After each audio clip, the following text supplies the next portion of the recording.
Terraria has over 5,000 items ranging from basic blocks to powerful weapons and statues that break the laws of physics. All of these items let you play however you want, and what some people want is to have all the items. Accessories, food, potions, minecarts, you name it, and someone has collected it, but everyone avoids one thing: weapons. With over 500 weapons in the game, one of which can only be found in the hardest seed Realogic has ever created, most shy away from the challenge, but not me. So over the course of 100 hours, I fought my way through endless enemies, crippling deaths, incredible wins, and potentially run-ending moments in my quest to get every single weapon in Terraria from a single world. This is by far my longest and most difficult challenge to date, so sit back, relax, and thank you for joining me on my adventure. Let's get into it. When I first spawn in, I'm in hell, both literally and figuratively. This seed is insane as it is, but to get every weapon in the game, I'm gonna need every bit of gumption, moxie, and chutzpah I have to get me there. Unfortunately though, I can't eat chutzpah, and since starvation is a slight issue in this world, I'm forced to whack a bunch of trees, hoping they drop something to munch on. My very first goal is to gather a bit of food, a bit of wood, and then escape hell as quickly as possible. Once the starting NPCs die at nightfall, getting to the surface would become much trickier, so I acted fast, knocking on every tree I could, but soon after I began, something incredible happened that changed the entire course of the challenge. Slime's after me. Oh, money! I need all this. Come on, come on, come on, come on, come on, come on, come on. I need to go back, I need to go back. Ah, go, go, go, go, go, go, go, go, go, go. This changed everything, because back at spawn were a bunch of NPCs, several of which I wouldn't see until well into hard mode. Now that I had money, I could actually buy something before they vanished. And lucky for me, the princess had exactly what I needed. Okay, the first one I want to check is the princess. Oh, she's selling a slime staff. I will absolutely get a slime staff. That'll save me so much grinding in the future. A summon, any summon, was powerful this early on because it gave me the ability to fight enemies without putting myself in danger. And since Master Mode enemies hit like a truck, I would take any chance I could to avoid a direct fight. I also bought a confetti gun from the party girl, and while I spend a few more minutes gathering wood and food for my ascent out of hell, it's about time to explain the rules of this challenge. There are only 2 rules. I have to gather every weapon in Terraria according to the wiki, and I'm not allowed to advance the game until every weapon up to that point has been collected. Seems simple enough, but when you look closer, you realize just how difficult this is gonna be. Starting with the first rule, I have to gather all weapons according to the wiki. When you pull up the weapons page, it shows a list of what most people would consider weapons: swords, yo-yos, bows, etc. Looking at this makes the challenge seem doable, but actually, this page is misleading because it doesn't actually show all the weapons. At the top is a small link, barely noticeable, and when you click on it, you are taken to the true list of weapons, and this is where the full scope of the challenge is revealed. So while I would still need to gather all the swords, yo-yos, and bows, I would also need all the pickaxes, axes, ham axes, hammers, explosives, and everything in between, bringing the grand total to over 500 weapons. In pre-hard mode, there are 4 categories of weapons I need to gather before defeating the Wall of Flesh: pre-boss, post-boss, events, and the traveling merchant. With the rules laid out and the full scope of this challenge revealed, I finished my wood farming, and then using some rope I found, I finally started going up. Once I got out, I planned to work towards a base and build up some pylons around the map. But I would soon find out that in this world of traps and lava, plans like that tend to go straight out the window. Okay, we're gonna have to be careful. Looks like there's some crispy honey block just above me. I just definitely need some lead. Oh no! Oh my god, that scared me so much. Okay, hold on, let me get on this. Ooh, wait. Maybe this will kill the NPCs and they might drop some of their stuff. Ooh, I got some happy grenades. Oh, perfect. I'm just thrilled I've already got several things I needed. There's a trap there. We're gonna try to avoid that. I have a little bit of mushrooms. I'm just gonna make a mushroom workbench. I'm gonna put it here, and I'm going to make a ash wooden sword. You keep going up until we hit the surface biome. Wait, what slime is that? Is that an ice slime? Oh, the ice biome was right above us. Oh! I was paying attention to the ice. I wasn't looking where I was mining. Progress is slow, but it is steady. Okay, oh, there's the entrance. Up and in. Don't kill me. Ah! I'm poisoned for 2 minutes? Jeez, this blizzard is brutal. Oh, wait, the surface biome. Okay, let's see. Ooh-hoo! Nice, okay, the flare gun is a weapon, and I'm glad I have it. But most importantly, a magic mirror. So this is not in the caverns, this is in the underground area. That is... Oh, I dropped 10 gold right up there. I need to go back and get that. Oh my, come on! Oh, and there's a zombie up there. No, he's got... Oh, he picked up my money. Hold on, I need to kill him. Okay, I got my money back. So, before I die again, I have a chest right here. I'm putting it down. I'm putting my money in the chest. And we will come back to this later. Let me go up this way. This looks like it might be a fun spot if I can secure it. After dying over and over again and exploring further than I had planned, I finally found the perfect spot to build my home. So I wasted no time cleaning up the area, placing some crafting stations, and then slapping together some luxurious NPC housing made of only the finest rocks money can buy, 12,000 a month, no amenities. During this time, I also crafted an emerald hook, and killing a mimic gave me 12 gold and some shoe spikes. With the money, I bought a piggy bank and a forest pylon, one of, if not the most important asset I would have in this world. As much as I wanted to jump straight into the weapon grind, the reality was I needed to build some infrastructure first, the most important of which was a pylon network.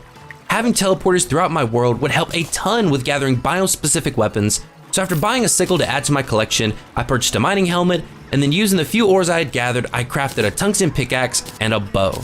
With my new weapons and tools, there was only one thing left to do. I killed myself. No, I didn't have a death wish. Well, I did, but that's unrelated.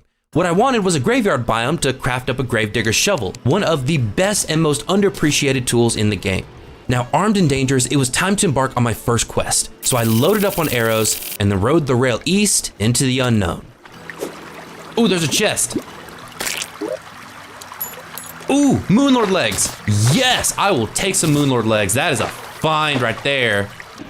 Well, I mean, one good thing about this spot is that it does end right next to a, I'm trying to say, it ends right next to a demon altar, so I can remember that. Not seeing any traps. Oh, the dungeon!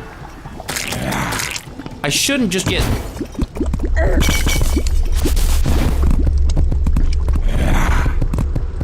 I'm just gonna chill right here until I'm no longer poisoned and I've got my health back.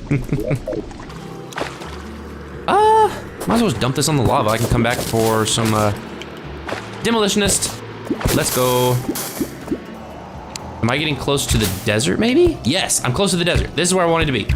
Soon after entering the desert, I decided it was time to establish my second pylon. So after building some housing and going back to base to sell some stuff for money, I placed down the desert pylon.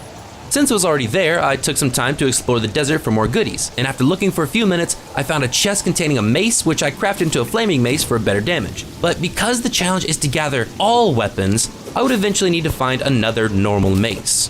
After exploring for a few more minutes and finding a thunder zapper to add to my collection, I ran into a wall that was the crimson biome. The weapons you can get from crimson hearts are great, and I really wanted them, but because I can't mine crimson blocks yet and blowing through with bombs sounded too slow, I instead went back to base with the loot I had.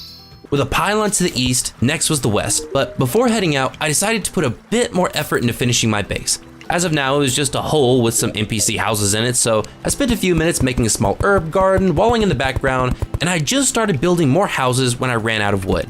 Since hell was my only real source of wood and food at the moment, I decided to pause on expanding my pylon network and instead make myself a elevator. And the moment that I started digging, I knew I had made the right choice. There. Ah, golden worm, golden worm. Hold on, where is it?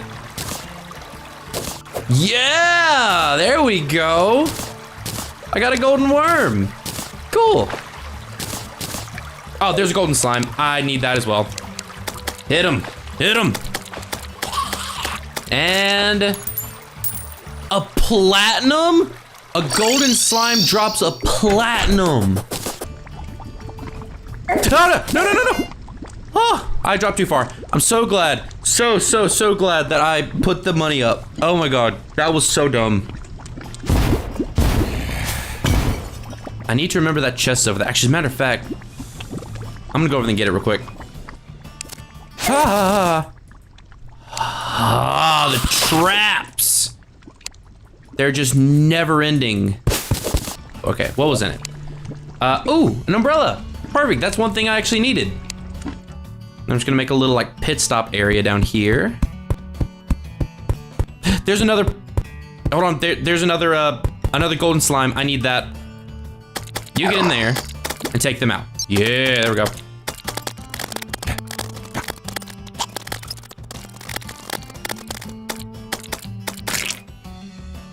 What did I get? Come on. No complaints whatsoever for another 88 gold. Once the elevator was done, I cut down as many trees as I could, and upon returning to base, I made some storage to organize my loot. At this point, I was becoming impatient and wanted to finish my pylon network.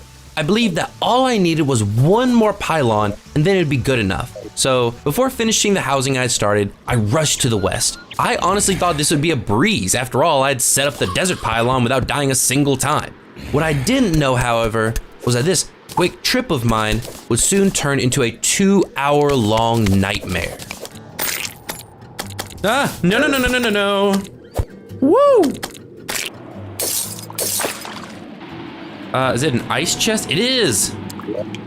Ice blade! Ice blade! Beautiful! An ice blade is so nice. For anyone who wants to do this challenge themselves, or even just play GetFixedBoi, you need to make the Gravedigger's shovel as quickly as you can. This is an amazing thing to have. Ooh, jungle. Oh, maybe I'll make, shit. Ah! I was trying to grab the thing, but I did a thing. Ooh. I think I'm gonna make a jungle pylon instead. Okay, so I basically went this way. I dug into here. Now I'm gonna do this a little smarter than the last time I did it. I'm just gonna mine down and get the spores. Thank you. Well, okay, we're getting close to the jungle. This is like a mixture of the two, which is kind of weird, but hey. A breathing reed, okay. I think that a breathing reed is a weapon, right? Let me check. Yeah, breathing reed, ha, nice. The only other weapon that I need from a water chest is the trident. Please don't kill me. Oh yes, a normal mace. Okay, that is perfect. That is actually perfect. Now, I do need to get some stingers as well. I want to go a little bit further in before I go ahead and make a housing. Fuck, shit. Okay, let's go. Okay, so I went up to here, and then I dug out and down. Come on. I'm in. Go. Ow. No, don't die. Don't die. Just trying to get back to where I was. That's all I'm trying to do. I should have set up a pylon, but I didn't. I don't have a lot of time to get up to where I was supposed to be. Because I want to get to at least this point before I put down, zombie arm. That made it worth it. I got much further, much faster, so I'm feeling better. What about just down here? This would actually be an okay spot, I think, to put a, some housing. Like, I feel bad about making this housing look really ugly, but I really just need a pylon.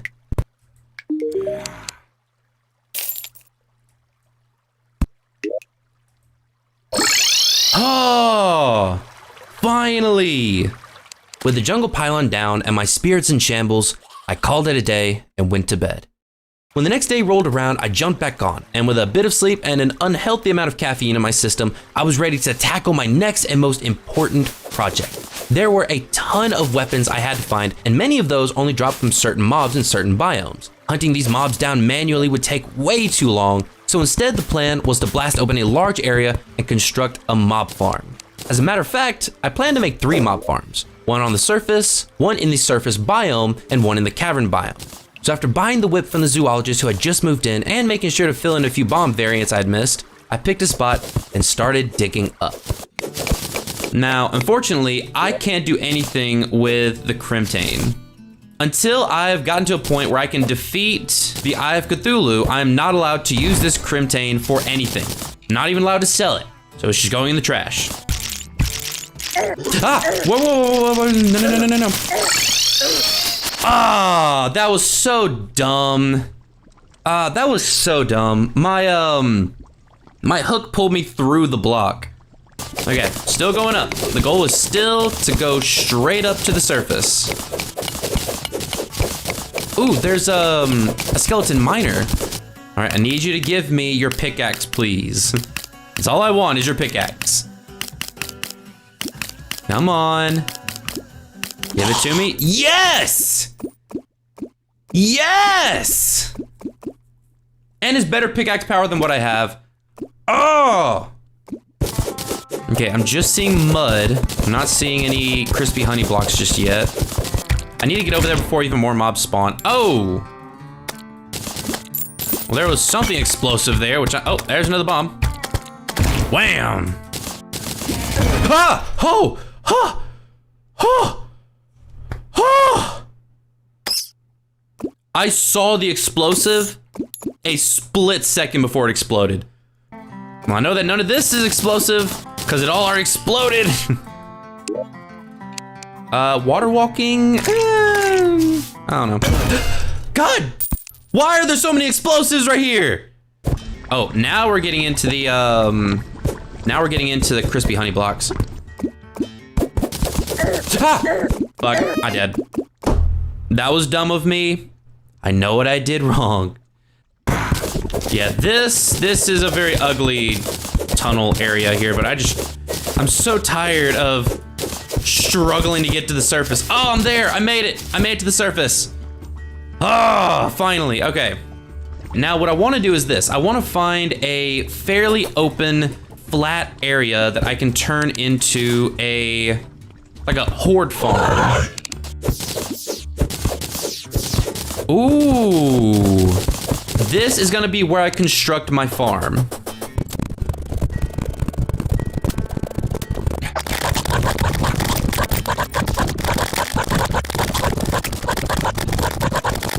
It took longer than expected, and I died more times than I'll admit, but eventually I had a simple mob farm on the surface, and after barely a few minutes, one of the crimson enemies dropped the tentacle spike, leaving me with only 3 more crimson weapons to gather, all of which were dropped from crimson hearts.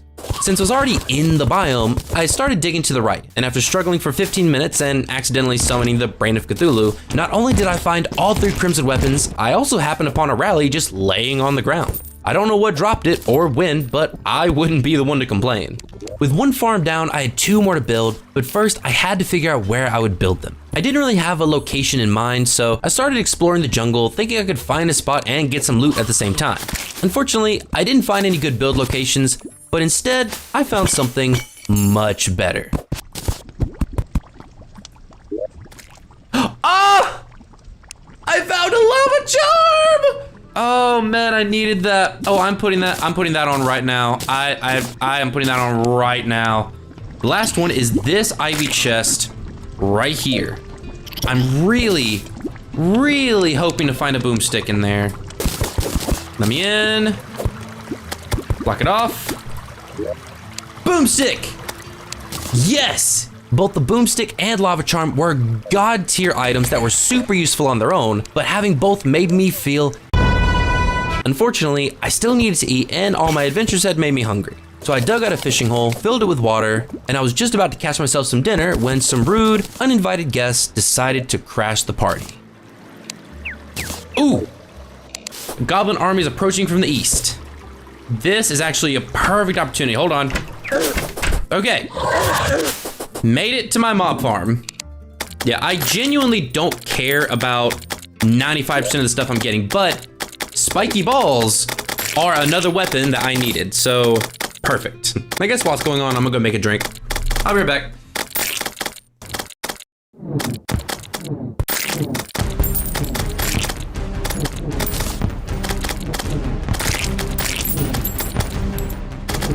Shit, I didn't notice that that some of them came in. Hold on. A little bit of dirt. A Lock it in. Okay, we're good. We are back to where we're supposed to be. I really, honest to God, didn't realize those guys could open doors.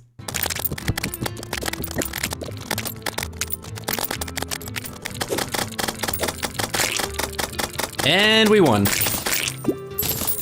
Oh, I got the harpoon. I will take that. Perfect.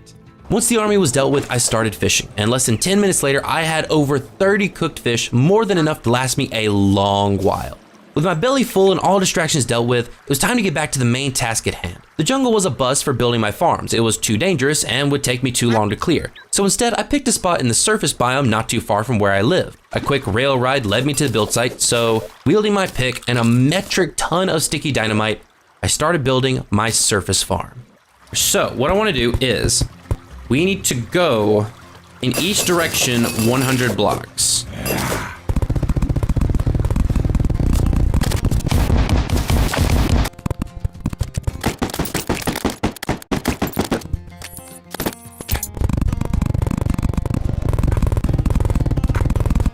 I like this is kind of cute.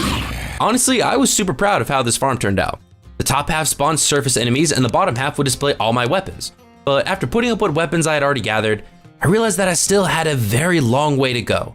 I wanted to make a bit more progress towards the mission, so before building the cavern farm, I made a few spelunker potions and went on a weapon hunting mission. I searched for hours, making my way through several biomes, finding chest after chest after chest. But either I was looking in the wrong place or I was very unlucky because after 2 hours of searching, I hadn't found a single weapon. I didn't want to give up, however, so I decided to take one more spelunker potion and search for just a bit longer, and I am so glad I did. Because soon I found the goblin tinker who sold me several useful items, and in a giant mahogany tree, I found a staff of regrowth. After turning to base, I crafted the staff of regrowth into an axe of regrowth, ticking yet another weapon off my list. With a couple more weapons under my belt, it was time to finish my project once and for all. I crafted some frostbark boots, bought enough dynamite to make even the demolitionist sweat, and after trekking to the location I'd picked and finding a lucky KO cannon along the way, I started building my final mob farm. It took a few days and several deaths, but the completion of my mob farm marked a turning point in the challenge. With all the preparations complete, it was time to truly begin. I spent some time looking through the remaining list of weapons, deciding what to tackle first, and after a bit of deliberation, I settled on the snow biome. Here, there were 3 more weapons to find, 1 to craft, and 1 to fish for. So it seemed the obvious place to start. Unfortunately, my first expedition didn't yield great results. I died several times and didn't find any weapons, but I did manage to gather enough flinx fur to craft the flinx staff and the flinx fur coat. It wasn't enough though, so I dove back into the snowy biome, hoping to find just a few more weapons before moving on, and luckily this time, I found what I was looking for. Please, snowball cannon. Hell, I will take it.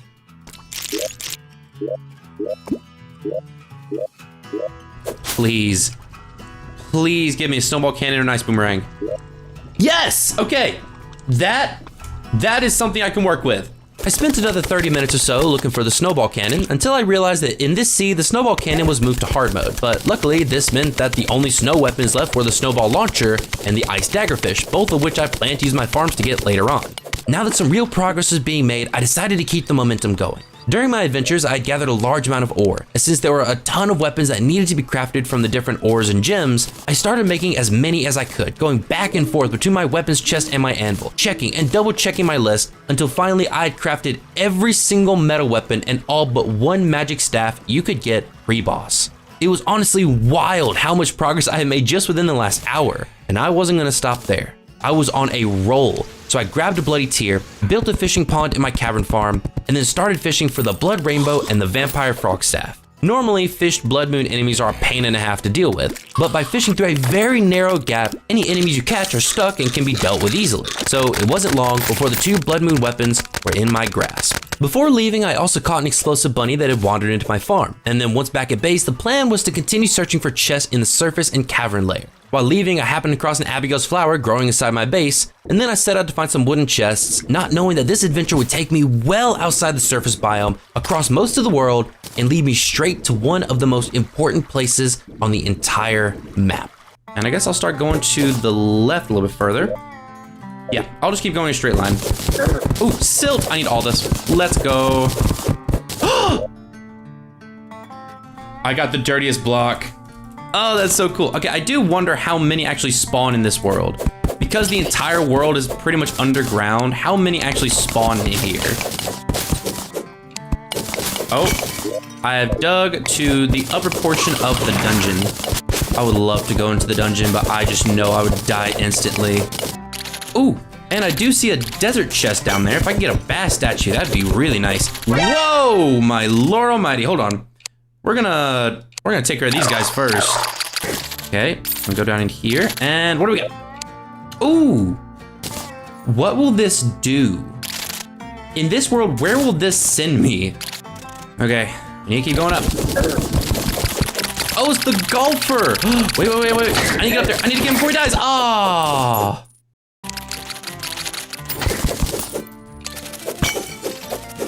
Ooh, Scarab Bomb. Okay, that is actually a weapon. Beautiful. Got another weapon. Not the weapon I was hoping for, but it is still a weapon. Oh, another trap. Woo! That is a mandible blade. That is amazing. That is actually amazing. Ow. Ow. Ooh, the party girl arrived. Ooh. Okay, so I think it's the stylus. Is it the stylus that I need, or? Wait. Oh, no. Ah. So do I need to be next to a workbench? Yes, so bone javelins and bone throwing knives. What all do I need, like the antlion mandibles for? The sand gun, that's what it was. Ooh, I can actually make that. Sand gun. There's actually a few things you can make. Okay, hold on, is the fossil pickaxe part of the weapons? Yeah, the fossil pickaxe is part of the weapons. So, fossil pickaxe and an amber staff. All the staffs are made. So, I've done everything I want to. Where does this take me? Oh no. Oh, I'm on the surface. Oh no. Ah. Oh, what? Whoa, my God. I wasn't expecting to be on the surface. I thought I was gonna be underground. Like every other time I spawn underground. I am really curious to see, because I'm definitely gonna be dying a few different times. Because Magic Conch is just an instantaneous, it just gives me instant access to the surface. So I'm wondering if I can find the shimmer. So what I'm gonna do is I'm gonna use the Magic Conch, and I'm going to immediately start digging downwards as quickly as possible. All right, here we go. Actually, first I also wanna do this. I wanna get my axe of regrowth, put it there. So I have a plan, I wanna try to get some of that wood. Okay, here we go. 1, 2, 3, go. Okay, come on. Dig up a tree. I want all this ebon wood so I can make some ebon wood. Oh my God. No. I just want the ebon wood. Just want the ebon wood. Woo! Why don't I have where are my spawns? Ah! Oh my God. I died so fast. We're gonna try that again. I just wanted a bit of ebon wood because there's some ebon wood stuff, right? Hold on. Yeah, so there's 3 ebon wood things I can make. The ebon wood sword, bow, and hammer. I'm gonna go ahead and do that. So we have the ebon wood sword, we have the ebon wood hammer, and we have the ebon wood bow. Now we're gonna do that again, but this time we're actually gonna dig just straight down. Okay, so 1, 2, 3, go. Okay, go. Straight down. Where's my blocks? Okay, we're good. We are good. Let's go. All right.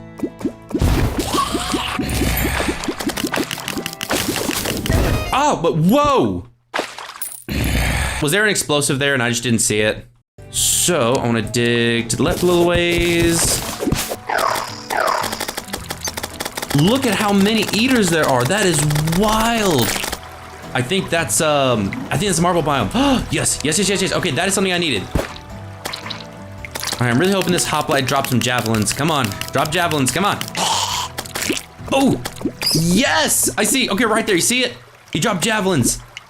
You're kidding me. Nope. Oh God. Oh, right when I find something interesting. Oh, kill it. Oh, thank God. Hold on. This is just solid stone. I I think this might be the shimmer. I found the shimmer! With the shimmer found, I had access to a whole host of new abilities and buffs, and I started by shimmering the gold worm I had found so long ago into the gummy worm, permanently increasing my fishing power. For now, I went back home and using the different materials I'd gathered, I crafted a bunch of wood, cactus, and jungle weapons, filling up a massive chunk of my weapons list. With a large portion of the possible weapons gathered, I decided to take a minute to swing back by the shimmer. I wanted the arcane crystal, vital crystal, and ambrosia for the permanent buffs they offered, so using my conch, I teleported back to the coast, and on the way, I came across a skeleton merchant selling a magic dagger of all things. Normally, the magic dagger is a really good weapon, but since they nerfed it for the seed, it wasn't really that great. Regardless, I got my buffs, and just after that, a blood moon occurred. There wasn't really anything it offered me at the moment, so instead, I used this time to buy and craft a few more types of explosives just so I could mark them off.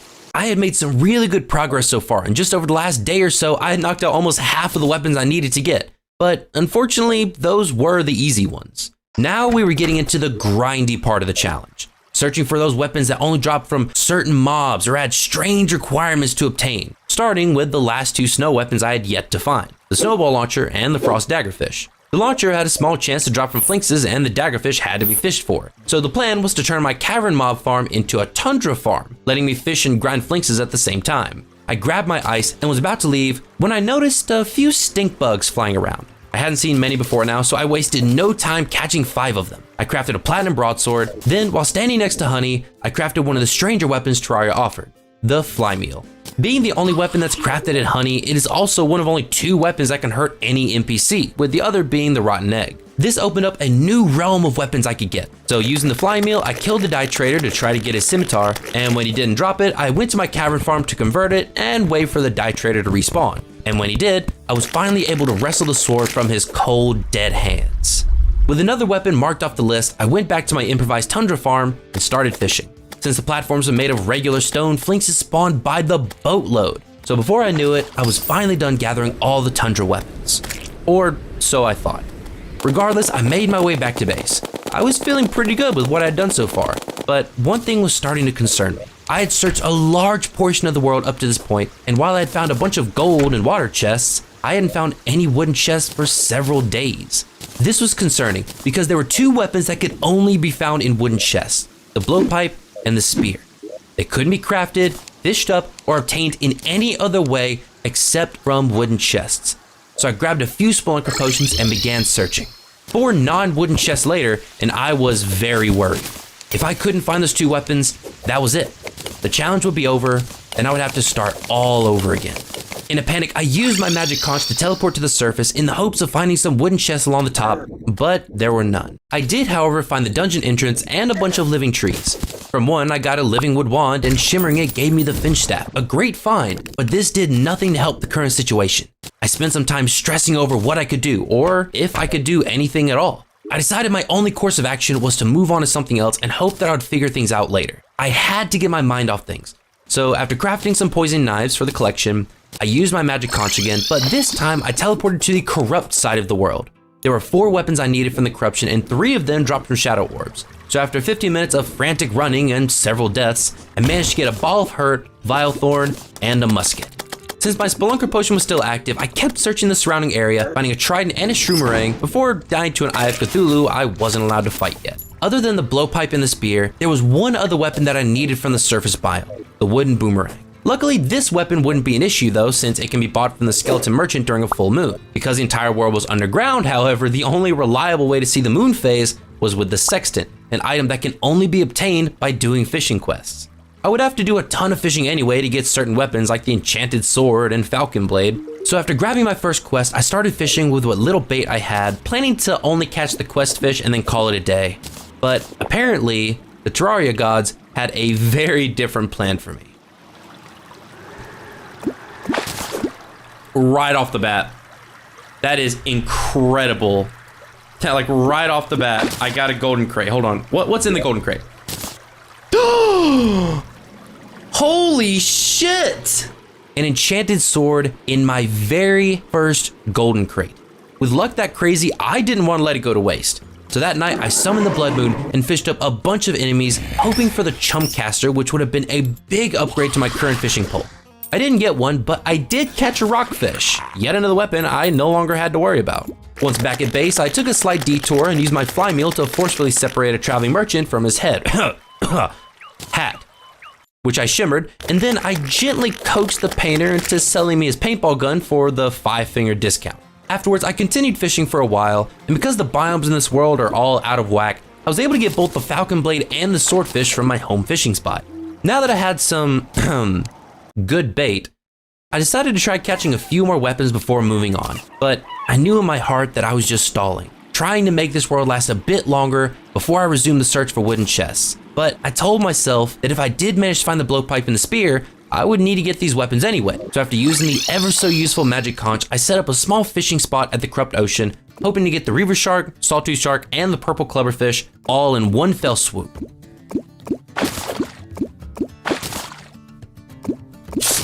Fuck! Finally! Okay.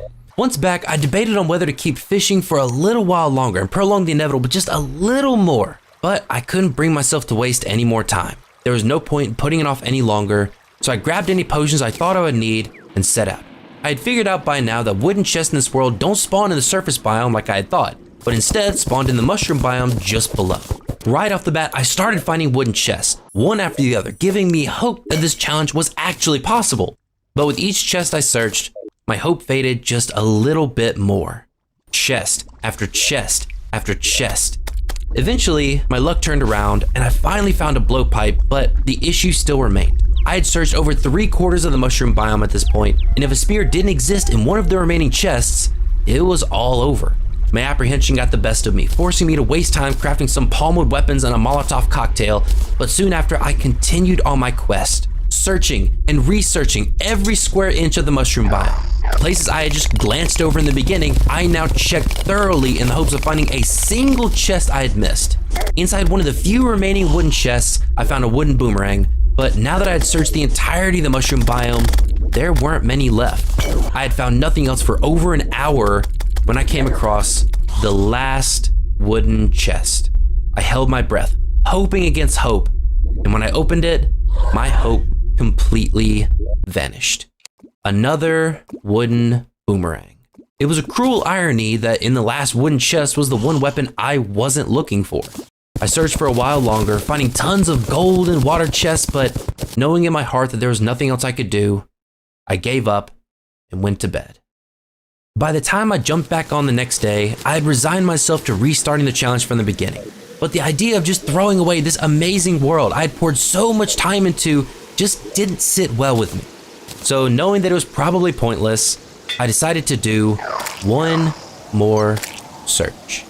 I'm just gonna go back into the snow biome just for now, check that one area that's still dark. I mean, there's a spear statue, does that count?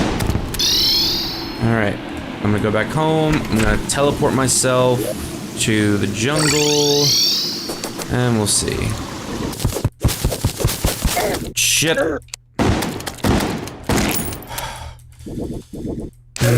Oh my god, these traps. I swear to god. Oh my god! I'm really hoping that there's like a chest I missed or something, because that's the only way this works, is if there was a chest that I missed. I don't know.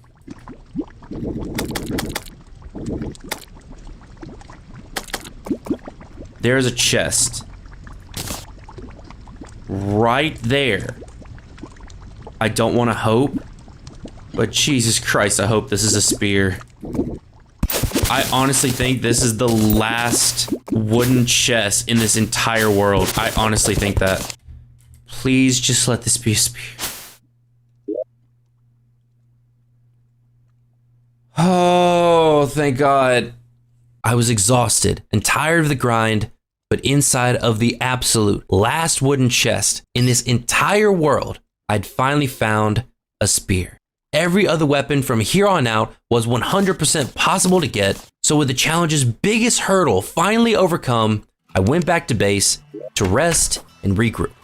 Now that I wasn't as stressed out, I could get back to work, starting with the wooden boomerangs. After making one into an enchanted boomerang, I crafted it with my ice boomerang and shroomerang to make the trimerang. Unfortunately, this meant I would have to find 2 more of the other boomerangs again, but after the hellish situation with the spear, I wasn't gonna complain. Most of the remaining weapons, including another ice boomerang, could be found through fishing. So for the next few days, I completed as many fishing quests as I could, even going so far as to build a tunnel leading up to the one sky lake I was able to find when using a gravitation potion. On the way, I unwrapped a very confused stylist, and then after leaving her to fend for herself, I was rewarded with a golden fishing net. In hell, I used my shiny new net to catch a few critters, but before doing any lava fishing, there was one weapon I was determined to get first. So I traveled back up to my sky lake, and after about 45 minutes of fishing, it finally dropped. In this world, all sky chests are locked with golden keys, so to get this sword pre-Skeletron, I had no choice but to fish for it. With that out of the way, I went straight back to hell and cast my line, hoping for one specific weapon, and it didn't take long before I got exactly what I was looking for. Oh, obsidian crate. Okay, come on, give it to me. Boom, I just got wet bombs, let's go. By converting the wet bombs into dry bombs, I could then fill them up with lava and honey, crossing 4 more weapons off my list. I was in the home stretch now, with only a few more weapons to go before I could actually fight the bosses that were causing me so much trouble. Using a very rigged statue farm made from a pre-existing trap, I was able to get the Gladius from a hoplite, and then I grabbed the stylish scissors from the stylist, a thunder spear from a desert chest, a demon scythe from hell, and another shroomerang from a spore bat. Soon after, I came across a skeleton merchant who was finally selling some wooden boomerangs, as well as the floating lantern pet, one of the best pets to have in a world where the darkness kills you instantly. After crafting another enchanted boomerang, I converted my cavern farm back into a tundra and then fished up one more ice boomerang to complete the set. It was a wild few hours, but after that mad dash to the end, there were only 2 pre-boss weapons remaining: the paper airplane and the white paper airplane. 2 items that nobody in their right mind would consider weapons, but they can deal damage, and so I would need them all the same. It couldn't be that hard, right? After all, nobody actually looks for paper airplanes, they just find them randomly laying on the ground. But I'm not joking when I tell you that these airplanes took longer to get than the spear, and the reason why comes down to the simplest of things: the weather. Airplanes are only dropped by one single mob, the windy balloon. Windy balloons have a chance to appear carrying slimes when the windy day event is happening, which occurs when the wind speed goes above 20 miles per hour. Add in the fact that windy balloons only spawn in the morning, and you can start to see why this took so long. Before now, the only indication I had that a windy day was going on was the random pop of nearby balloons. But since the airplanes had a less than 2% chance to drop, in order to find both of them, I had to get serious. So for the next several hours, I fished, knocking out quest after quest after quest, hoping for one specific item, and eventually, the angler finally gave me the Fisherman's Pocket Guide. On its own, it was useless to me, but a quick dip in the shimmer turned it into a weather radio, the perfect accessory for anyone dumb enough to grind for paper airplanes. Since there was no way to force a windy day to occur, my only option was to wait. And during that time, I fished. I fished, and fished, and fished, and fished, keeping my eyes glued to the wind speed, and at any time the wind even briefly jumped over 20 miles per hour, I ran to my surface farm hoping for windy slimes. On and on I went, only stopping to drop off quest fish and talk to the traveling merchant, who took pity on me and sold me a water gun, the first of 5 pre-hard mode weapons he offered. It was a completely useless weapon, but it wasn't up to me. I do as the wiki guides. Then it was back to fishing, and at this point I'd built up a routine. In the morning I would complete a quest, and then I would go back to sleep. If a windy day happened, I would rush to my mob farm, but if not, I would just keep sleeping until the next day. Rinse and repeat. For over 7 hours, this continued. My daily regime broken up only by the traveling merchant coming by just to taunt me with wares I didn't want. On and on it went, seemingly never ending. But unlike the spear situation, I knew I would get it if I just kept going. And then finally, after so long, my hard work paid off. Come on, 1 more mile per hour, come on, 1 more. 1 more, come on. 1 more, please. Oh, okay. It is a windy day, we're going. And luckily it happened pretty early in the day. And the farm is running. The wind is at 30 miles an hour. I am bound to get at least 1 paper airplane tonight, please. There's a golden slime, I mean, that's fun. Not what I'm looking for, but I'll take the money. No paper airplanes over there. None over there. Maybe that's what I should do, is I should run left and right, and it'll force some of the mobs to spawn.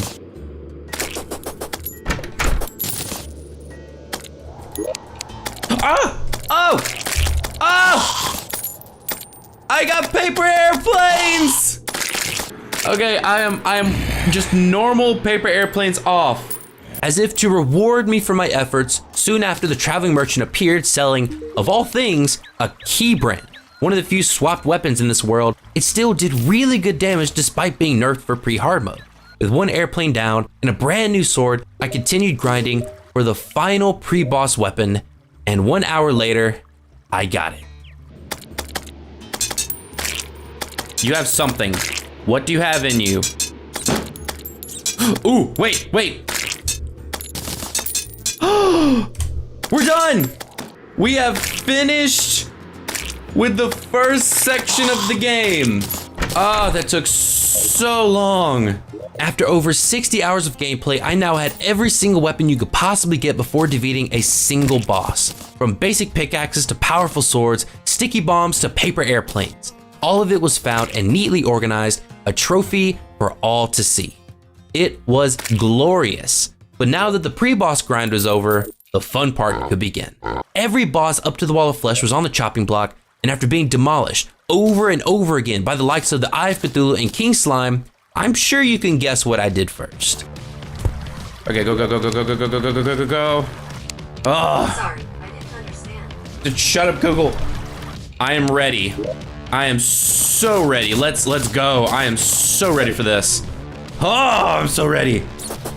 Where are you, Eye of Cthulhu? Where are you? There you are. Yeah, shit's different now. Let's go. Okay, I'll be honest. I think I definitely over-prepared for this. Like, for sure over-prepared for this. Oh no, he's in his, he's summoning the minions. Yeah! Yeah! I need to do this, hold on. It's only 10:30, where are the summons? Yep, we're going back. I need more demonite ore. I need more. Oh, the damage I'm doing is so good.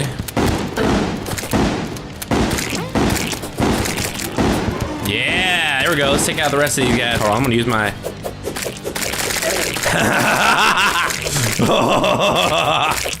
Oh no, we're not done yet. Nope.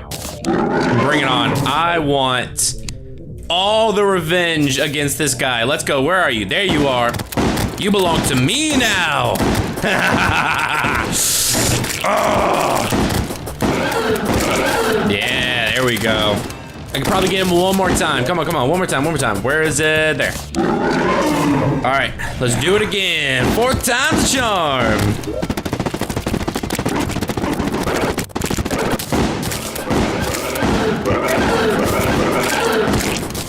Oh man, that was beautiful. That was glorious.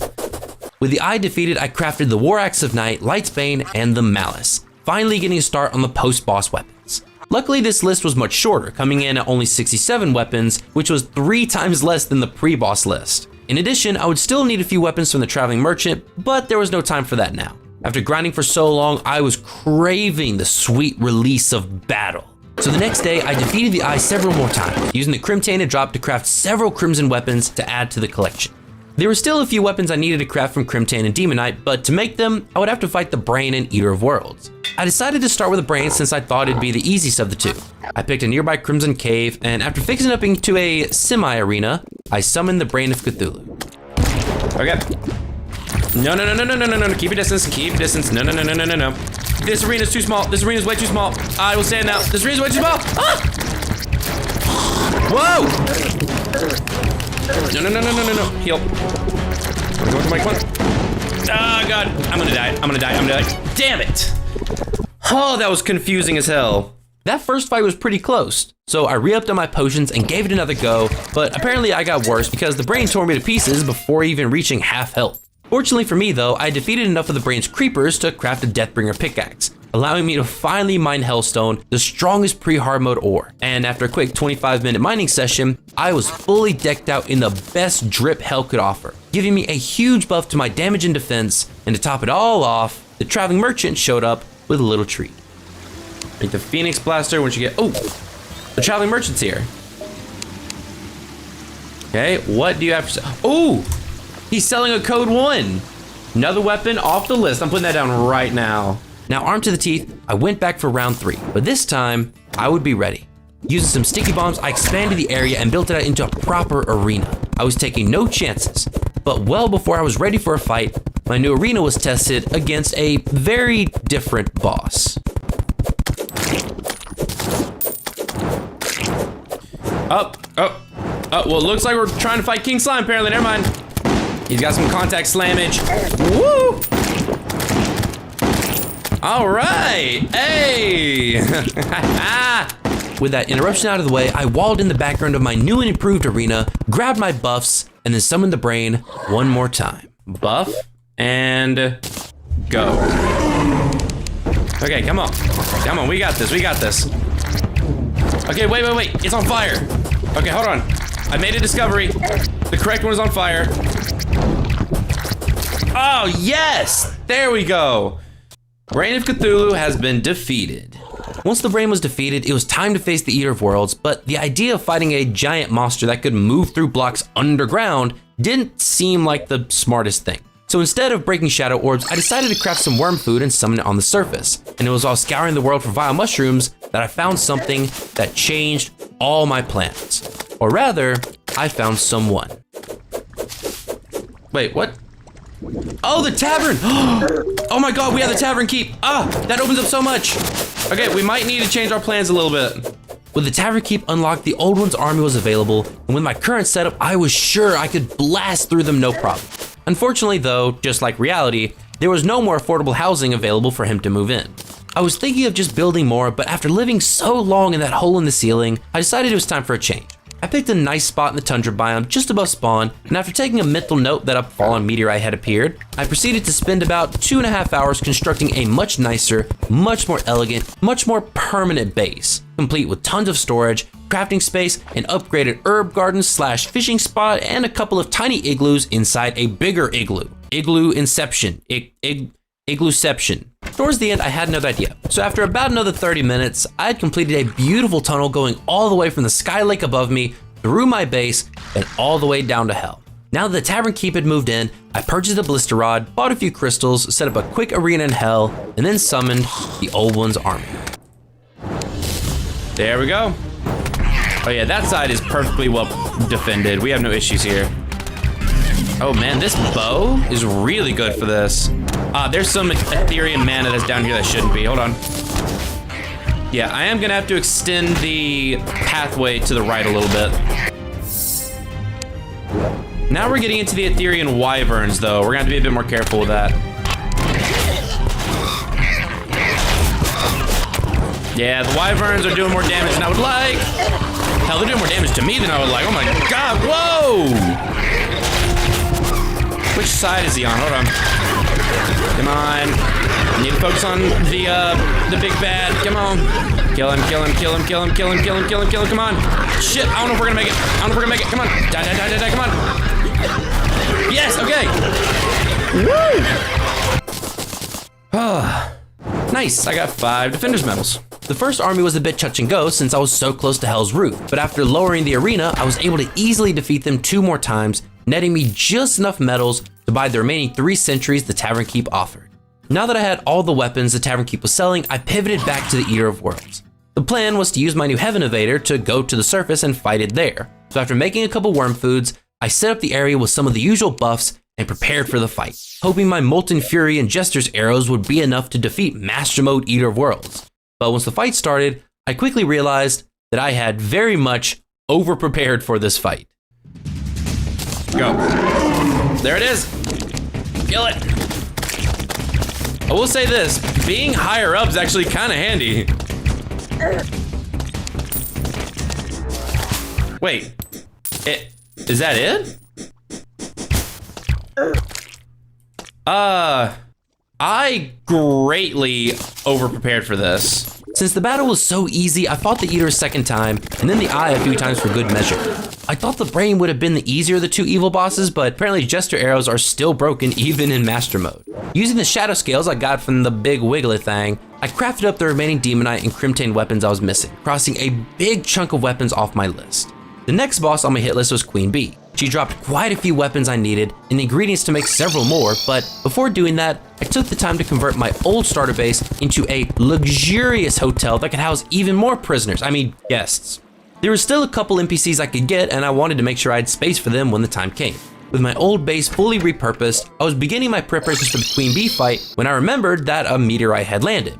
There were a ton of weapons that required meteorite to craft, and since I didn't think it would take too long, I took what I thought would be a brief detour in search of a meteorite. Magic punch, and let's go. You know what, let me start from the right. I think I'd prefer to start from over here.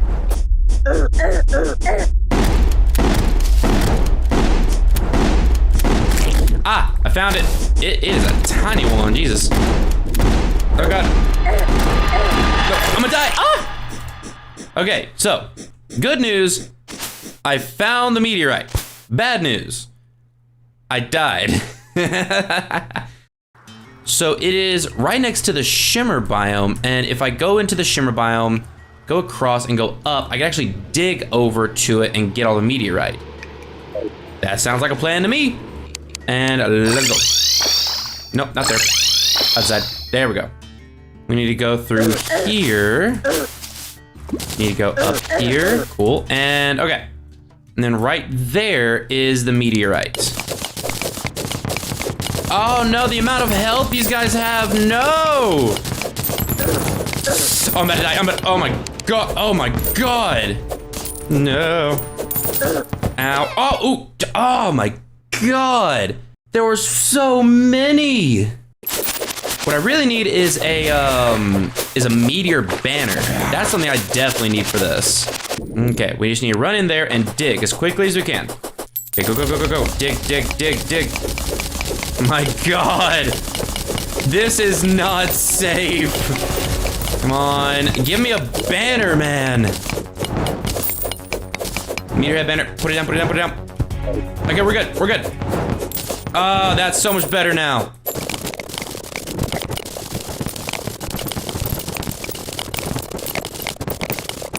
Good stuff. I managed to get my hands on 354 meteorite.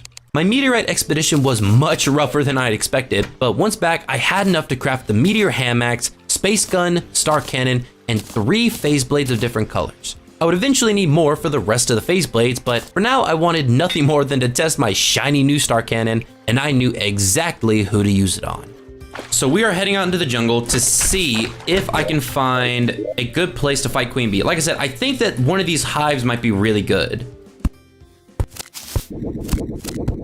Swap this out, buff, and go. Where is she? Where is she? Come on, there she is. The star cannon is shredding Queen Bee. And boom.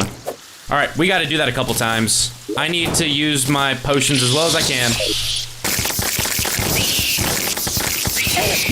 Ooh, the witch doctor. The witch doctor's here. Yeah, that's another weapon I can get from him. Woo! I think that went really well. There is nothing more satisfying than tearing your way through bosses like a hot knife through a butter-shaped man. After opening the Queen Bee treasure bags, I got every weapon she offered except for the bee's knees. So after shifting my entire loadout to everything bee related, I took her down again and claimed my prize. I did get the bee's knees, and that was literally the only thing I needed from her. I'm going home. Oh wait, hold on. The witch doctor. I completely forgot the witch doctor existed. What do you got? You have the blowgun and the imbuing station. Both of those are things that I very much wanted.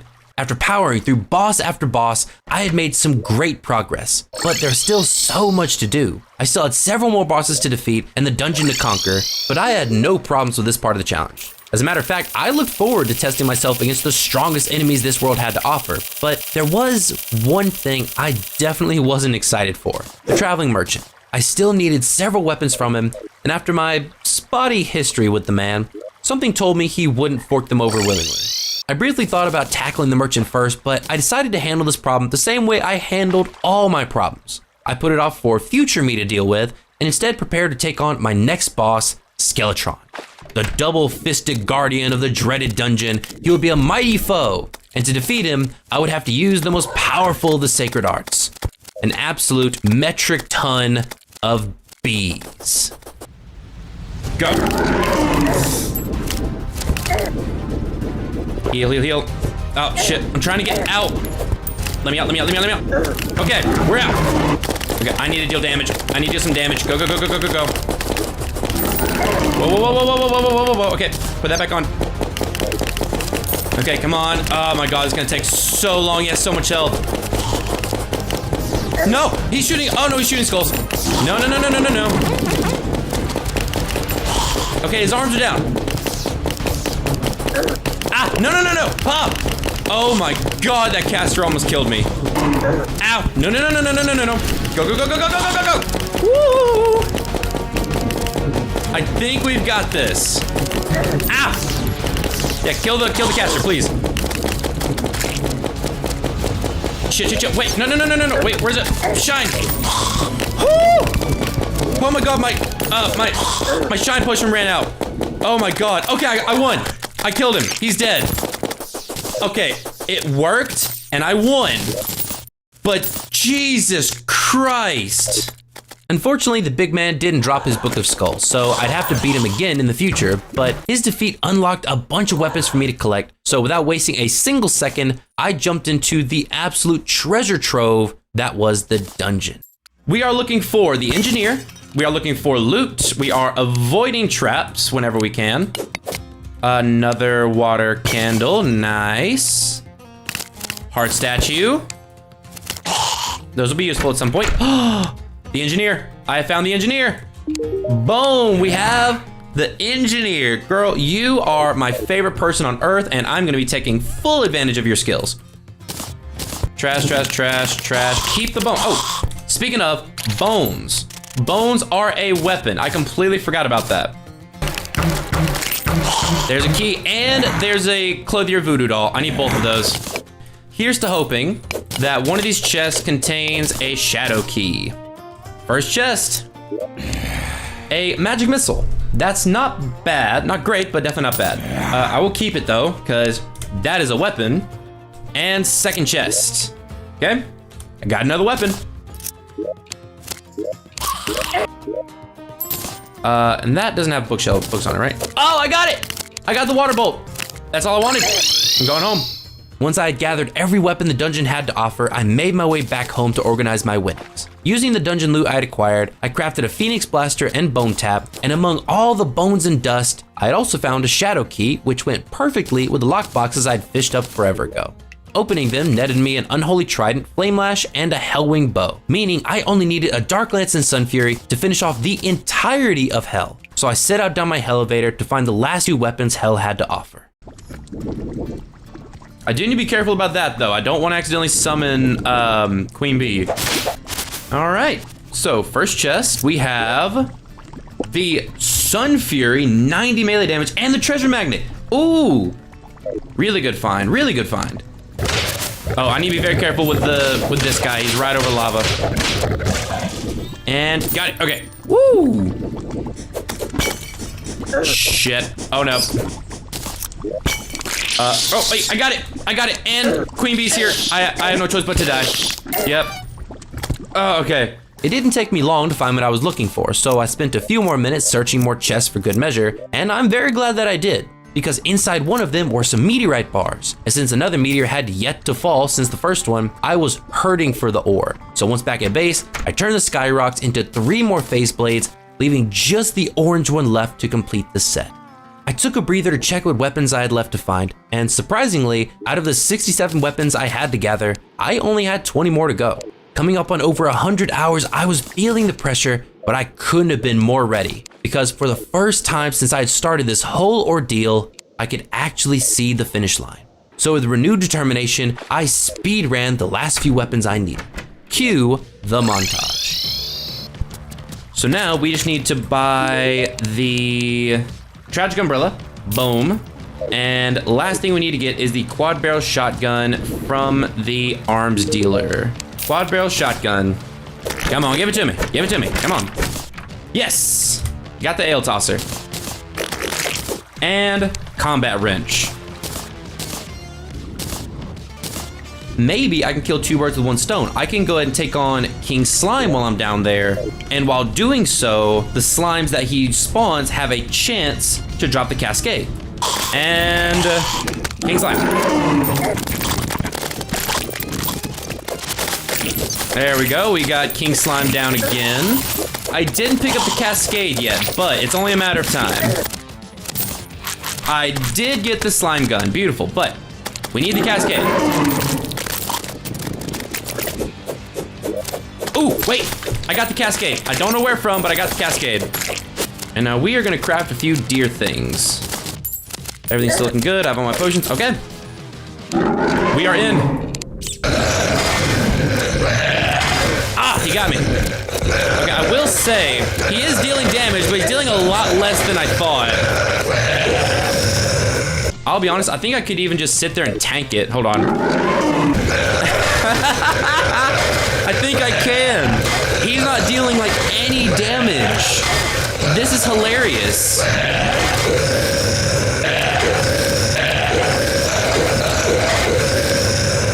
One, two, three, four, five, six, seven. Oh, that's so nice. Okay, so first off, we have a bunch of weather panes. The Pneumatic, the Houndius Shootius. Okay, so what am I missing from this? So let me go and just sort what I've got. How did I not get Lucy the Axe? Okay, well basically I got everything except for Lucy the Axe. So I will have to come back and grab that. Still didn't get it. I still didn't get it. Hold on, let me just double check this because this is driving me nuts. I will show you how to get Lucy the Axe in the Terraria. Lucy the Axe is a hardmode axe. There's nothing that says that you can't get Lucy the Axe in this world. And every single one says it is a 25% chance, which makes no sense.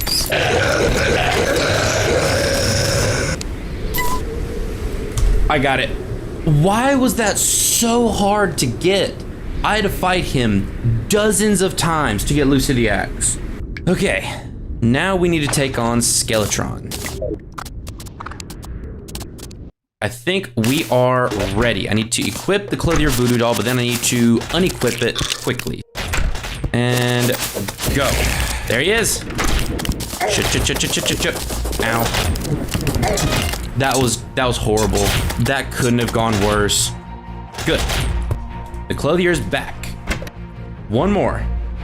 Buff. Go. Ow. Ow. Ow, ow, ow, ow. I just need your Book of Skull. Come on, come on, come on, come on. One arm's down. Second arm is down. Now it's just me and the head. Yes, okay. He's down. And we got it.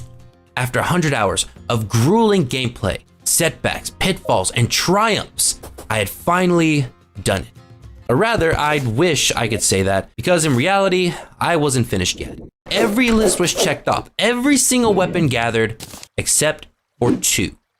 The Gray Zappinator and the Revolver, both of which were only sold by the most irritating, aggravating, condescending, frustrating, and overall the worst NPC in this world.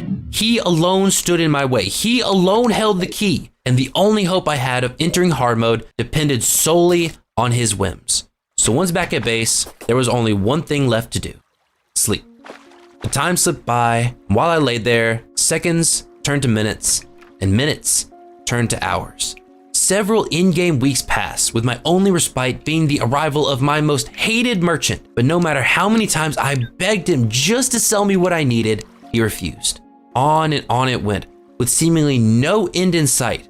But just as I was about to give up, just as I was about to call it a day, he finally gave in.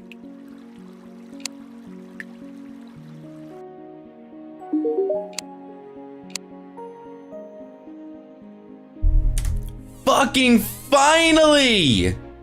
I returned to my sleep, determined to finally finish this thing, to finally move on to hard mode, and 1 hour later, it was done. I took a few minutes to organize my trophy room, adding the last few weapons to my collection, and once it was complete, it looked magnificent. With every pre-hard mode weapon finally collected, there was only the wall of flesh that stood between me and my destiny, but I didn't take this moment lightly. Master mode was brutal, and once hard mode began, I would be entering a whole new ballgame. So before defeating the final pre-hard mode boss of the challenge, there was one last thing to do. I gathered the necessary resources, picked a spot in the far east deep underground, and then I began construction on the biggest boss arena I had ever built. It took me several hours of farming and construction, but once it was complete, I knew I had made the right call. Building this arena in hard mode would have been near impossible, but by building it now, I had a safe and secure place to challenge the strongest bosses that Terraria had to offer. And now, with all weapons found, all farms built, and all arenas finished, it was time to take one more trip to hell. It was strange to think that I had began my journey here, running down the line of trees, hoping for a scrap of food to keep me going. Once out, I had fought my way through the different biomes, grinded for the most obscure weapons, and defeated every single boss that stood in my way until there was just one more left.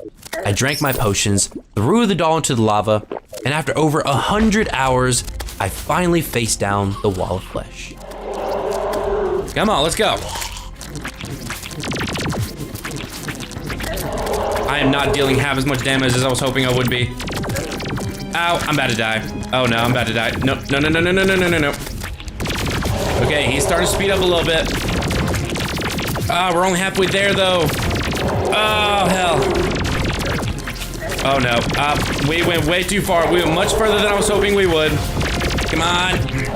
Up and over, up and over, up and over. Woo! Won't be this close, I might as well get some alien. Come on. Oh, come on. I had done it. The wall of flesh was defeated, setting things in motion I was nowhere near prepared for, but ready or not, hard mode was here, and I had a job to do. I hurried back to base and opened my wall of flesh treasure bag, claiming my first hard mode weapons, the laser rifle and the pawn hammer, one being far more important than the other. With hard mode now in full swing, we needed better gear and fast, and the pawn hammer was the key to getting it. So armed with my new weapon, I rushed out to break a few altars, never expecting such a simple task to be so stressful. Nope. Oh, hell. Nope. No. Oh, fuck. Corruptor. Oh, no. Okay, so eventually, oh, whoa. So it's not the corruption anymore, it's the hollow. That is not ideal, if I'm being honest, but you know what, it's fine. Okay, we now have some palladium, we're just gonna break a bunch of these. I do have 3 gold on me, not a lot. Oh, what? Okay, hold on, whoa. What is this? Why are there so many wraiths? Nope, cast elemental, nope, okay, come on. So at the very least, I know exactly where the hollow is now. Unfortunately, it's taken over a good chunk of my my corruption, but we'll just have to get to that when we get to that. This is just ridiculous. Okay, I have broken quite a few demon altars. I think that should be enough, so let's head back to base. While it didn't take me long to break a few altars, just that short trip made one thing painfully clear. I was nowhere near ready for the trials of hard mode. But that was about to change. My world was now filled with new and powerful ores, and since there were a lot of weapons to be made from these metals, it was time to get a few upgrades. And while doing that, we need to discuss the rules for the rest of this challenge. Simply put, we were still gathering all weapons according to the wiki and doing so in order of progression. But the way progression works in hard mode was more complicated than before, because while pre-hard mode only had 4 lists of weapons, hard mode has 8, and 5 of them had to be done in order: pre-boss, post-mech, post-plantera, post-golem, and in-game. The remaining 3 lists, events, extra bosses, and traveling merchant, could be done at any time, but had to be finished before defeating the lunatic cultist. With the rules set for the rest of this challenge, I finished crafting every metal weapon available before facing a mech boss, giving myself a huge head start. While mining ores and elemental even dropped a frost staff, another weapon checked off the list. I was making incredible progress, but that momentum wouldn't last long. Because if pre-hard mode had been a struggle, hard mode was about to be an absolute nightmare. At the time though, I had no idea the pain that awaited me, and instead I pressed on, eyes fixed on my next goal, mimics. Each biomimic was far stronger than the rest, yet they carried powerful weapons that I just couldn't resist. To summon them, however, I needed souls, and my old cavern farm just wouldn't cut it. So after securing a few new weapons and squeezing my NPCs for every scrap of value they had left, I set out to build a soul farm ready to face my first proper hard mode enemy. Then we are going to shimmer the spider walls into dangerous spider walls.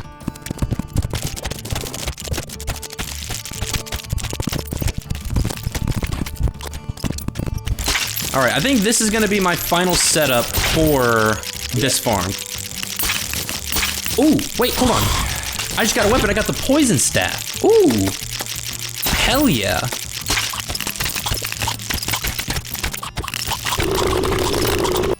Okay, I think that is good. The spider staff and the queen spider staff. There we go.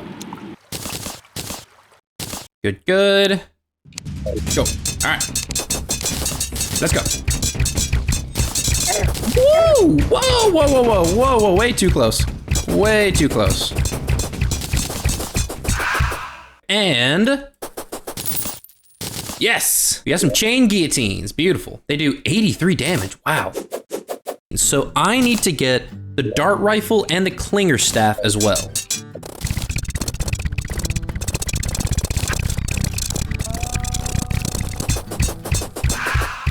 Oh, wait. Yeah. Okay, I got a dart rifle. Beautiful. Yeah, there we go. I got a clinger staff, and I actually just got a second one. I might make this farm more productive. I definitely feel like I should. Ooh, wait, that's a... Ooh. Okay, nice. Ooh, wait. I just got a snowball cannon, let's go. There's a skeleton merchant. Hold on, is he selling weapons? Ooh, beautiful. Okay, so he's selling the format C. Got another weapon. Travel merchants here.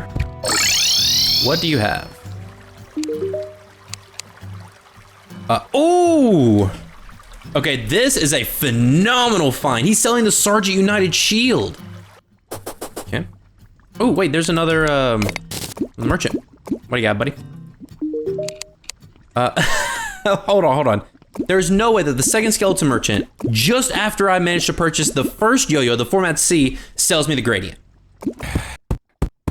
The farm now works, for the most part. Oh! What? I got a wand of sparking. And now if I stand here and I activate this, this will still, oh my god. And now I'm getting Souls of Light.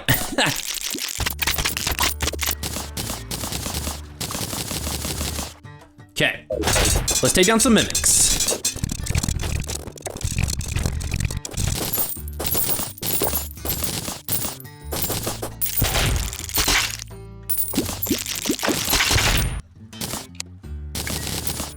Perfect, all right.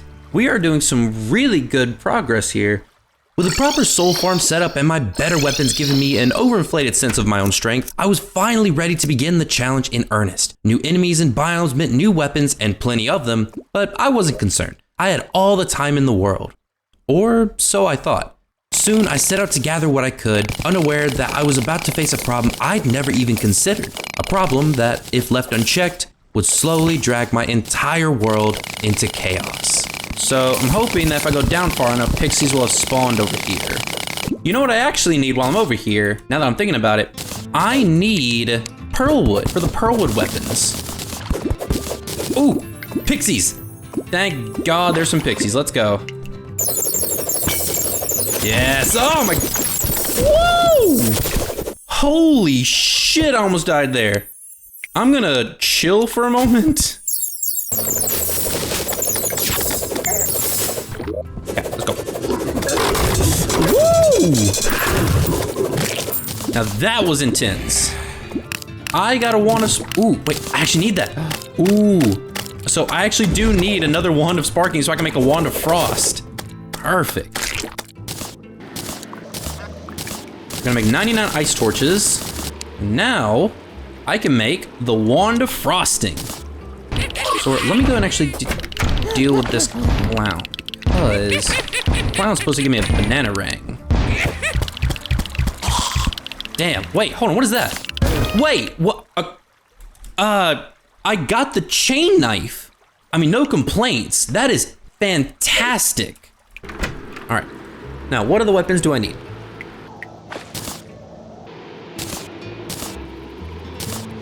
So now the question is, what should I aim for next? I feel like the trickiest one is probably going to be the desert biome. I haven't been to my desert in a while. I'm willing to bet there's a ton of new enemies over there. So take a look. What? What happened to my villagers over here? Oh no. This moment, right here, completely changed how I approached this challenge. Once the wall of flesh fell, the evil biomes began rapidly spreading, overtaking my desert pylon and cutting off my access to that side of the world. Left unchecked, my world would gradually be consumed, leaving behind nothing but chaos. In this world, the Dryads sold no powders, the Contaminator didn't exist, and the challenge rules put Plantera far out of my reach. With nowhere else to turn, I had no choice but to just push forward and hope that I could make it to Plantera before my world was entirely consumed. Fearing the worst, I rushed to my desert, hoping that the Crimson hadn't taken over too much of the biome. When I finally got there, all that was left was black dust and crimson monsters. Nearly the entire biome was infected, and with 4 weapons I still needed from the desert, I was in serious trouble. I checked the other side of the dungeon, hoping the bricks had kept the evil biome at bay, only to be met with more crimson sand. Seeing this, I was left with just one option. I would have to create my own desert. Oh, desert spirit. Another desert spirit. Okay, what is up with this? I am getting attacked by 1,000 desert spirits. What is happening? Where are these desert spirits coming from? Who do they work for? Okay. We now have 2,000 sand and a mountain of resources, so I'm going back. With enough sand to build an artificial desert, I set to work converting my surface biome farm. Of the 4 weapons I needed from the desert, the trickiest by far was the Spirit Flame. Crafting it required a desert spirit lamp, which I already had thanks to the countless spirits I'd fought, and 2 forbidden fragments. The fragments only drop from the rare sand elemental enemy, which spawn only during sandstorms, which can rarely occur during windy days. Sound familiar? Well, it should, because this was almost identical to the nightmare I'd faced farming paper airplanes so long ago, and if I had learned anything from that, it was that this was gonna take a while. But before I could feel too sorry for myself, a group of extremely sweaty men decided to crash the party.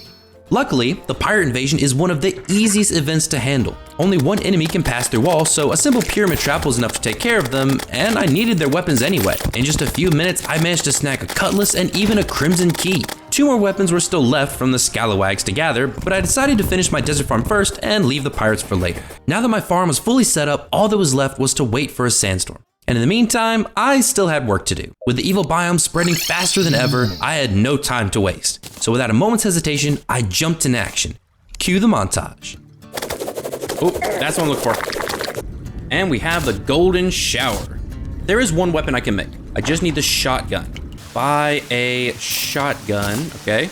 And now we have the Onyx Blaster. Now we have the Cool Whip. Also, do you sell anything? The cannon counts as a weapon. All right, so we now have the Sheik, and we have the Crystal Storm. That's actually kind of fun. Now, another weapon that I need to get is the Mechdusa head.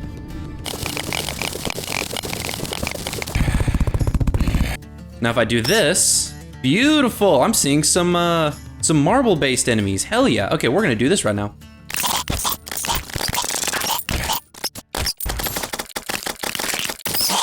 Ooh, boom, look at that. I got the Mechdusa head. I was making solid progress when I decided to head down to Hell to farm 2 weapons, the Hellfire and the Classy Cane.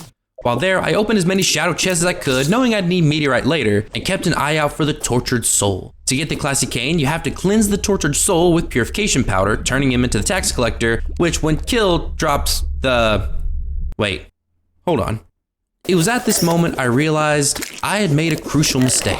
At the very beginning, several NPCs had spawned and then died when night fell, forcing me to unlock them the normal way, except for the tax collector. He was the only one that remained unlocked and could move in at any time, so the classic cane, a weapon I thought I could only get in hard mode, was instead a pre-hard mode weapon that I just never collected. I had even spotted the tax collector several times during pre-hard mode, but never connected the dots. So now, dear viewer, you have two choices.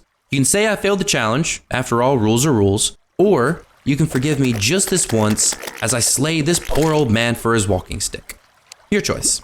With the tax collector refusing to part with his cane, I vented my frustration out on King Slime until one of his minions dropped the Hellfire. Then, after the traveling merchant begrudgingly sold me an orange Zappinator, I jumped back into the weapon grind, gathering and crafting everything I could. The Dow Pow, Sky Fracture, all the Phase Sabers, and the 4 remaining Ice Biome weapons. And during this time, I also managed to separate the old man from his stick. I was flying, and my luck didn't stop there, because after so long, a sandstorm occurred.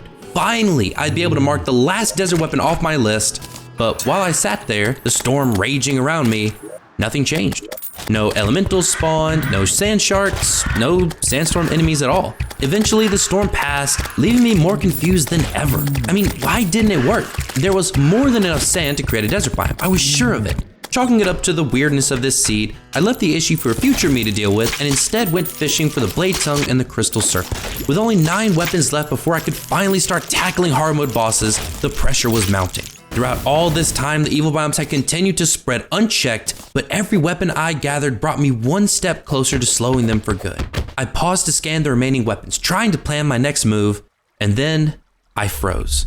One weapon I hadn't even noticed before had caught my eye, and at that moment I knew I was nowhere near the end, because the weapon I saw was the infamous Uzi. Its drop chance was absurdly low, and the only mob that could drop it was the elusive Angry Trapper. A rare mob paired with a low drop rate meant that the real grind of this challenge was just beginning. I knew the Uzi hunt would be brutal, but what I didn't yet realize was that it would be nothing compared to the torture still ahead. To make things easier, I planted jungle grass around my cavern farm to spawn jungle enemies, but there was a problem: jungle mimics. This powerful mob only appears in 2 seeds, and if I stepped away from my keyboard for even a second, I'd return to gravestones. My first solution was to teleport away whenever a mimic spawned, but constantly watching for them quickly became tiring. As if to make me feel better, the traveling merchant appeared and sold me a Gatligator, though it hardly made up for the long hours ahead. While speaking to the mechanic, hoping to find some sort of sensor or pressure plate to detect jungle mimics, I was suddenly alerted to an invading goblin army. Annoyed, I rushed my surface mob grinder to deal with them, but I'd forgotten 2 crucial things. This was hard mode, and the goblins had brought reinforcements. Oh, wait, yeah, oh, hell, they just won. Oh, come on, get to him. Fuck! Kill it. I want the Shadow Flame knife, come on. Yeah! Hell yeah, okay, I got the Shadow Flame Hex doll. Oh, man. Oh, there's another one, I'm about to die. Yeah, there it is. I also need this, oh no. I feel like I'm about to get spawn killed quite a bit. Fuck. This is much more stressful than I thought. Let me run over here.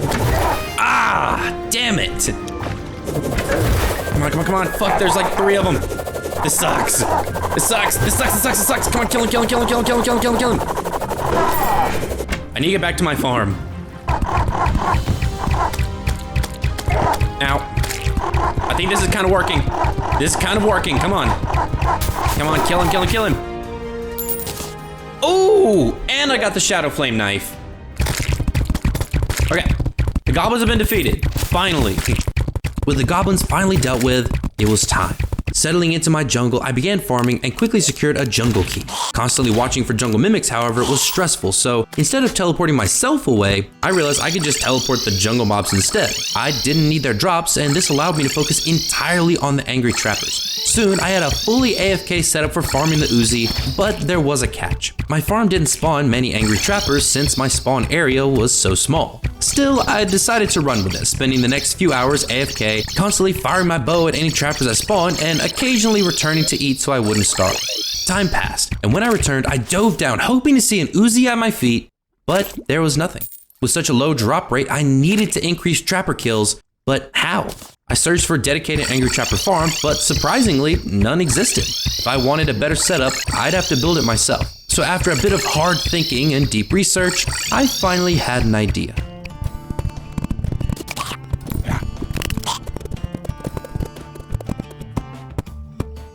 This design was simple. A long stretch of jungle grass above me with a teleporter to despawn everything except angry trappers, man-eaters, and the occasional hornet. The larger spawn area brought more trappers, but I had to fight them the old-fashioned way. Both farms had their drawbacks, but the higher spawn rate made the trade-off worth it. So I settled in and waited. And waited. And waited. For hours, I farmed, hoping the Uzi would finally drop, but it never did. A wiki tip claimed that 230 angry trappers gave a 90% chance at the gun, and yet I'd already killed over 300 with nothing to show for it. The next day I kept at it, but I was getting desperate. I was so close, and yet this one weapon had stopped me in my tracks. At this point, I had killed hundreds of man-eaters and thousands of hornets in my quest to get one single Uzi, and I was exhausted. The day was coming to a close, and I wanted nothing more than to sign off and leave this problem until tomorrow. But I decided to keep going for just a little longer, and then, barely 15 minutes before going to bed, it finally happened. I'm gonna remove all of that. I'm gonna take another battle potion. I'm gonna definitely need more now.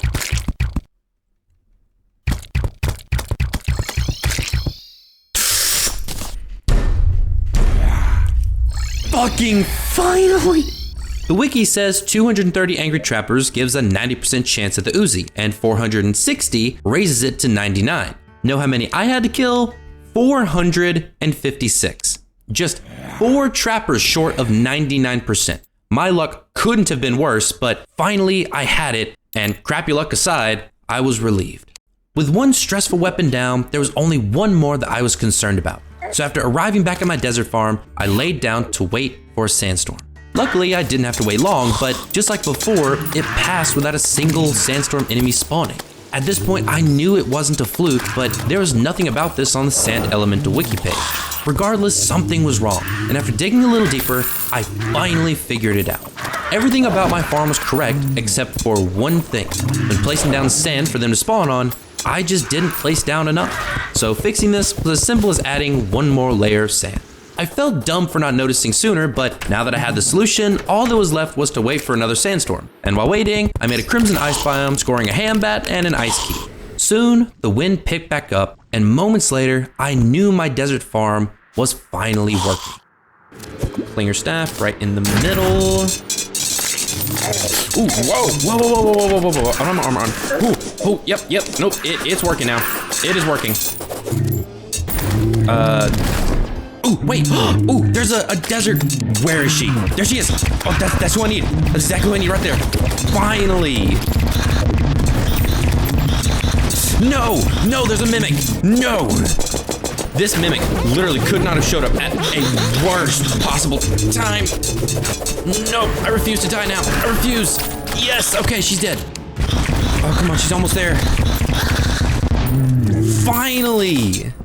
Only one sand elemental spawned, so I'd need another storm, but I wasn't complaining. My farm was finally working, so it was just a matter of time. While waiting, I mined a meteor to craft a meteor staff, and then reeled in an obsidian swordfish in hell. We were nearing the end, and all that remained was a spirit flame and a few wall of flesh drops. When the next sandstorm arrived, I defeated the last desert elemental, crafted the spirit flame, and then returned to hell to grind for the last few weapons.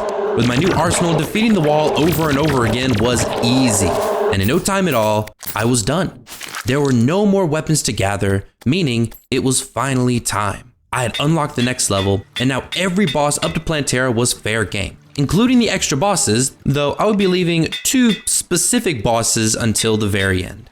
Queen Slime, however, was one of the easier bosses, and with the Blade Staff as her drop, she was perfect. After collecting the handful of gelatin crystals I had gathered, I headed to my arena to face my first hard mode boss of the challenge.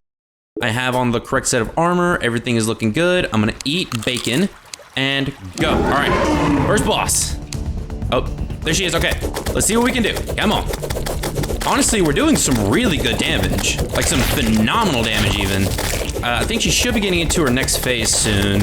Okay, there it is. All right, we're in the next phase. Come on. Jeez, the amount of projectiles is wild. Come on. Ooh, there we go. First hard mode boss. And I did not get the blade staff. I got the hook of dissonance. Okay, so we're gonna do that again.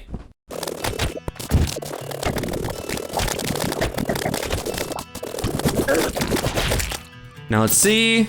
I got the hook of dissonance again. All right, we're going again, come on. Another hook of dissonance. There we go, okay. Queen Slime was a breeze, but that was the last of the easy battles. To reach Plantera and halt the spread of the evil biomes, I had to defeat the almighty Mechdusa. On Master Mode, this fight alone would be insanely difficult, but unlocking the bosses also unlocked something else. 3 unique weapons that would quickly become my worst nightmare.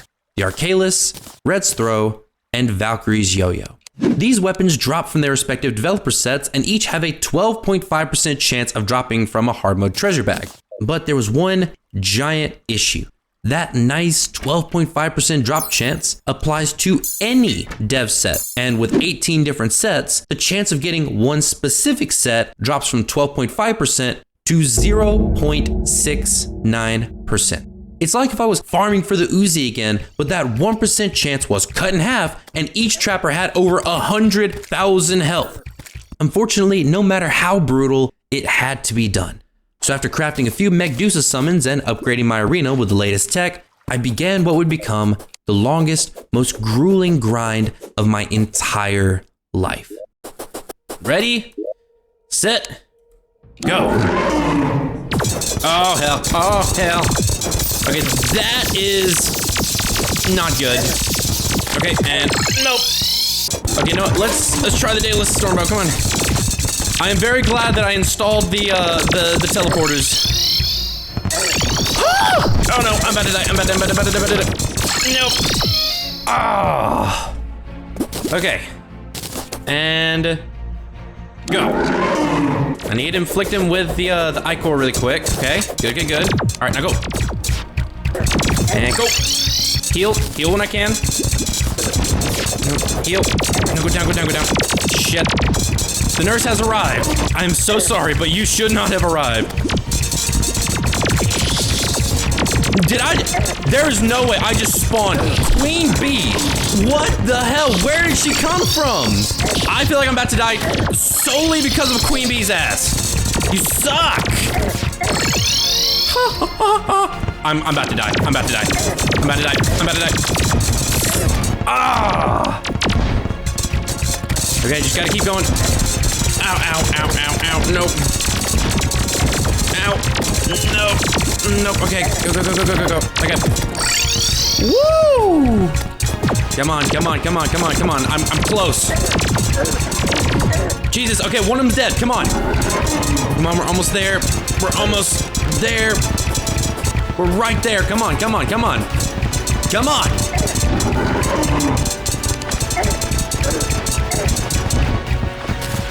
Yes! Third time's the charm. I finally defeated Mechdusa and got a Waffle's iron for my troubles, but my lucky streak wasn't over yet, because what happened next... Okay, that was a lot. But now, I'm so excited. What do we get from the bags? Okay. Ooh. Oh, I can't believe that actually worked. Oh wait, no, I did, look. I got the yo-yo. I got Valkyries Yoyo. I couldn't believe it. I got one of the dev weapons on my very first Mechdusa kill. I was speechless. Hoping it wasn't a fluke, I geared up, crafting a Drax, Mega Shark, and after mining a ton of chlorophyte in the jungle, a full set of turtle armor. With these upgrades, I defeated Mechdusa 2 more times, and using the hollowed bars and souls she dropped, I was able to craft all the hollowed weapons, along with the light disc, flamethrower, rainbow rod, magical harp, and the optic staff. Before diving back into the boss grind, I wanted a few more upgrades and to gather as many weapons as I could. So I spent some time in the jungle collecting more chlorophyte and maxing out my health with life fruit. While there, I found my pirate had moved into an abandoned house for some reason. Wondering why he wouldn't stay in my nice hotel and pay me rent, I bought a bunny cannon, and then back at base, I used my fresh ore to craft a batch of chlorophyte weapons, a super star shooter, and a true Excalibur. Also, a nice clown down a dark alley gave me his banana. Don't ask me why I wrote it like this, I won't answer. I had made solid progress and was more than strong enough to take on Mechdusa, but I knew the final 2 dev weapons wouldn't be easy. Rather than diving back into the grind, I decided to focus on what I could get now, starting with the True Knight's Edge. Since I needed both my Knight's Edge and the True Knight's Edge, I had to craft this sword from scratch. So after converting my cavern farm into a dungeon, I fished up another Muramasa, forged it into the True Knight's Edge, and even put together a Venom Staff for good measure. Things were going well, and in my efforts to further delay the inevitable, I decided to take on the Old One's army next. The event offered weapons I would eventually need, but for now, my goal was the 4 canes sold by the Tavern Keep. Having faced the army many times before, I was confident it would be a piece of cake, though it wouldn't take long for me to discover just how wrong I was. And here we go. There we go. What are these guys? Kobolds. Those guys are new. Ooh, these guys are harder to beat. Ooh. Oh my god, these wyverns. No, go away. I have some like strong weapons and yet I am not dealing any damage. Oh my god. Okay, this is wild how difficult this is. I'm about to die. There's no way I can win this. Yeah, I'm gonna have to rethink how I defeat these guys. And that should be it. So yeah, let's try this again. So yeah, that is much better. Yeah, I'm definitely not winning, but I'm hoping I can get far enough. I am like going for it and failing miserably. Okay. You know what? I'm gonna try my damnedest. Ooh, wait, there's a boss. Hold on. There's a boss. Is it it's an ogre. Ooh, come on. I wanna kill this guy before I lose. I'm using the star. I'm using the star cannon. Come on, kill him. Yes, he died. Yes! I got his weapon too. I'm gonna mark that off though. I deserve that. And let's do it again.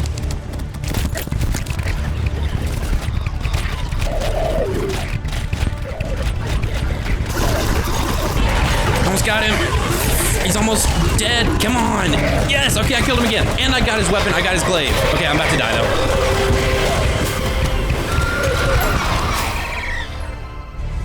So I'm gonna go for the Ballista Cane. Thinking the Flame Burst Cane. Let's go and get both of those. Got my shot bow and go.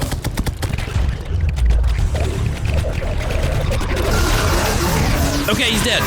Yes, and I got the Tomb of Infinite Wisdom. Look at that. And go again. Ooh.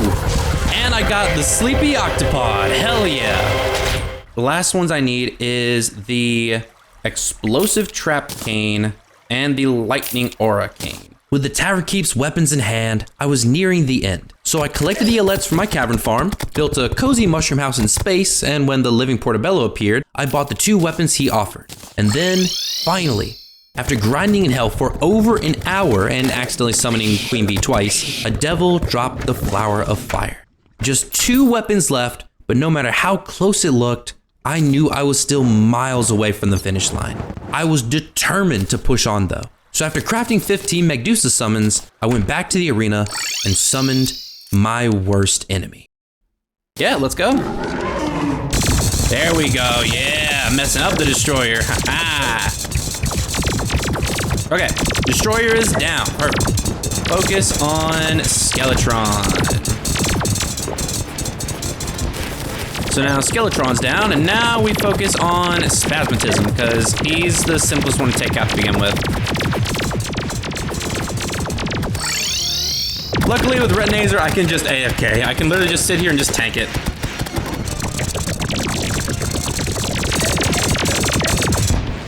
And there we go. Open, open, open, okay. And go.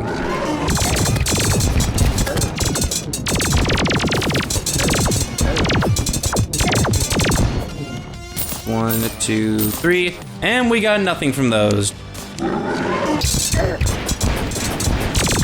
Open, open, open. Didn't get any of them then either. Open, open, open. Oh, yes! There was no way, right? I mean, I defeated fewer than 10 Mechdusas and already had 2 of the 3 dev set weapons. I assumed I had been overreacting, maybe the drop rates were off or something, but I pressed on eagerly, now convinced the Arkhalis would soon appear. But apparently, my luck had finally run out. 2 more defeats later, and I had finished Mechdusa 10 times. Then 11, 12, 13, 15, 18. By now, I had Mechdusa fully figured out, and each fight took about 8 minutes. I ran out of summons, made more, and kept going. 20, 22, 25, 30. I ended the day with 35 Mechdusa kills and over 5 hours of just combat. The next day, I built a surface farm for Rotten Chunks since I had used my entire supply on summons. I farmed, crafted, then continued. 37, 40, 43, 47. Running low on Souls of Light, I converted my cavern farm into a hollowed spider farm. Grind, craft, continue. 50, 55, 60, 65. I switched to a shot bow with holy arrows, cutting each battle from 8 minutes down to 5. 70, 75, 80. 8 straight hours later, I ended the day at 85 Mechdusa kills or 340 mech bosses. Out of bones the next day, I built a dungeon farm. Grind, craft, continue. 90, 95, 100. By now, the hollow had spread all the way to my NPCs and disabled my forest pylon. There wasn't much I could do, however, so I just bombed the infected area, hoping it would be enough. 105, 110, 115, 120, 130. At 134 Mechdusa kills, I ran out of bones again. And on the way to my farm, I saw my cavern pylon was now consumed by the hollow. This issue that I had hoped to fix before it was too late had gotten completely out of control and had taken over most of my world. But all I could do was remove what I could and keep going. I had defeated 134 Mechdusas, 536 mech bosses, but somewhere around the 50th Mechdusa, I had stopped talking altogether, instead staring blankly at the screen, going through the motions to farm a boss that had been reduced from a huge obstacle down to a minor annoyance. I still loved this game with all my heart and was determined to see the challenge through. But when I say I wish I could go back to the Uzi, I mean it. That was nothing compared to this. I had time to defeat another 11 Mechdusas, yet after being rewarded with nothing for the 1000th time, I didn't say anything. I just turned off the game and went to bed, knowing that until I got the Arkhalis, nothing would change. That night, as I slept, something happened. A power surge, a computer glitch, an unwanted update, I don't know. But it was as if a genie had been listening to me and in turn had granted my wish for something, anything to change. But as anyone who knows anything about genies could tell you, you should always be careful what you wish for. When I woke up the next day, everything was normal. When I tried to open my world that I had spent months on, grinding and fighting for every scrap of progress, I was met with this. Load failed, no backup found. I stared at this screen for what felt like hours, slowly realizing that my entire world, everything that I had worked on up until now, was gone. The world file was corrupted and couldn't be fixed. It wasn't until I examined the world file closely that I noticed a previous version existed.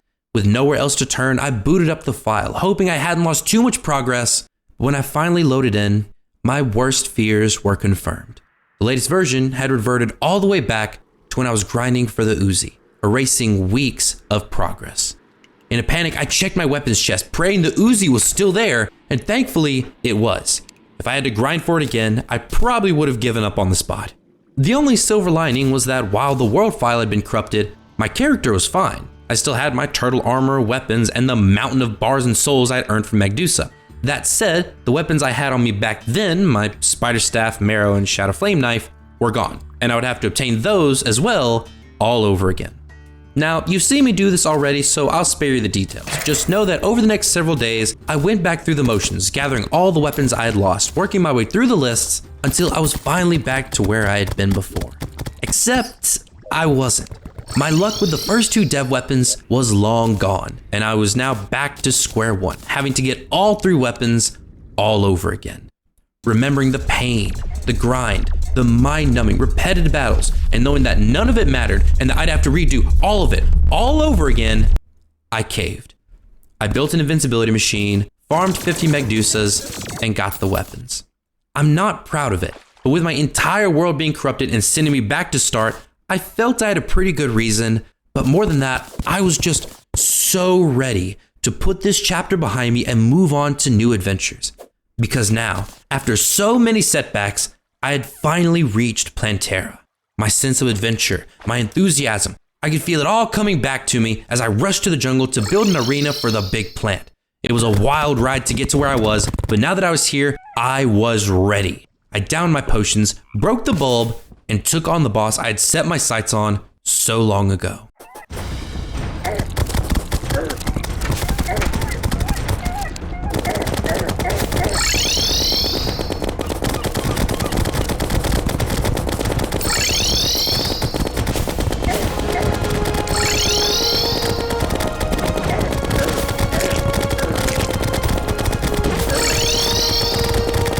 Oh yeah, I'm about to die.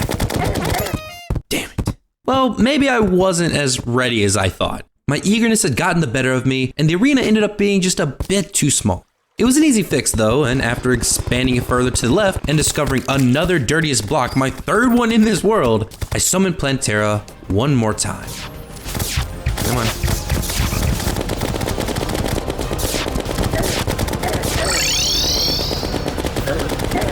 Okay, we got her in the next phase. Come on.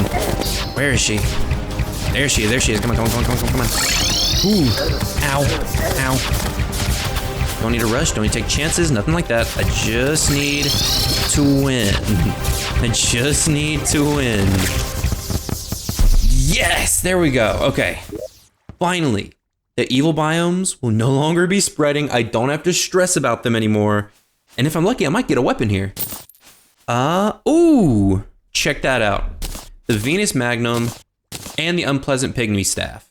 Beautiful, 2 weapons right there. With Plantera down and 2 of her weapons in my pocket, I could finally breathe. The evil biomes wouldn't spread as fast, and now I actually had time to make it to the end and beat this challenge. But that wasn't the only thing Plantera's death gave me. Her defeat changed this world in several different ways, but the part I was most interested in was the dungeon. See, the dungeon contained my favorite weapon in the entire game, and as luck would have it, I already had the key. Or rather, I had 5 keys. All that was left was the desert key, but before I could farm for one, 2 new NPCs decided to pay me a visit. Check it out. Proximity mine launcher, very nice. We also got ourselves a landmine.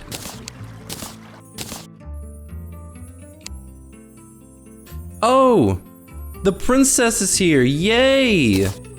So now what we do is we spawn in a blood moon, and there it is, the Terraria.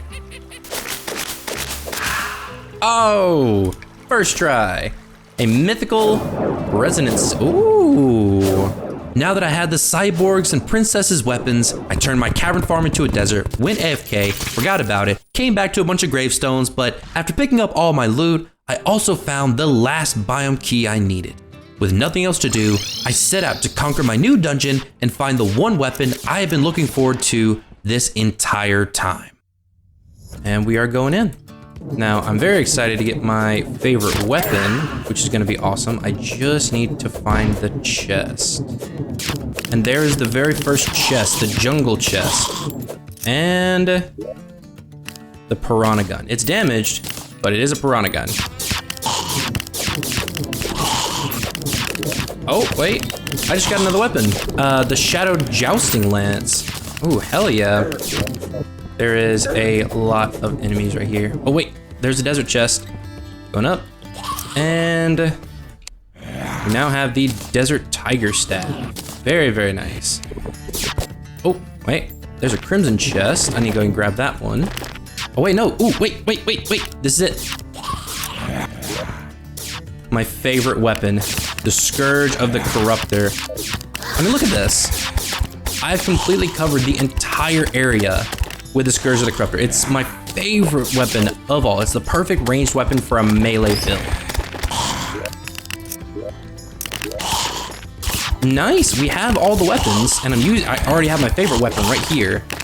Like, I feel so much more confident now that I have all the dungeon weapons in my hands. Ooh, wait, hold on. I just picked up 2 weapons. I have the katana and the kraken. Hold on, is the kraken on here? That is insane. Are there any other weapons out here? No way. I just picked up the magnosphere, hold on. And the morning star? This is insane. Just within the last 5 minutes, I've gotten so many weapons. Oh, wait. Yep, I just got the rocket launcher. Let me mark that off really quick.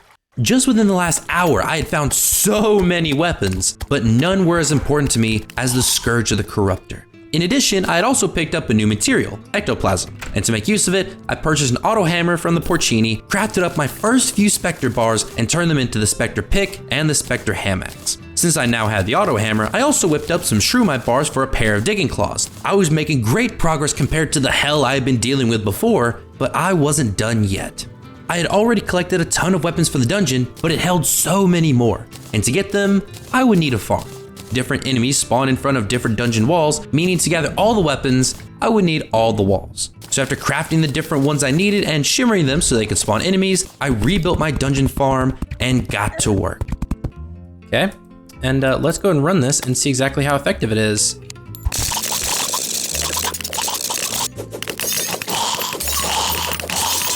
Oh, wait. I didn't even notice, but I just got the Shadow Beam Staff. Look at that. Yes!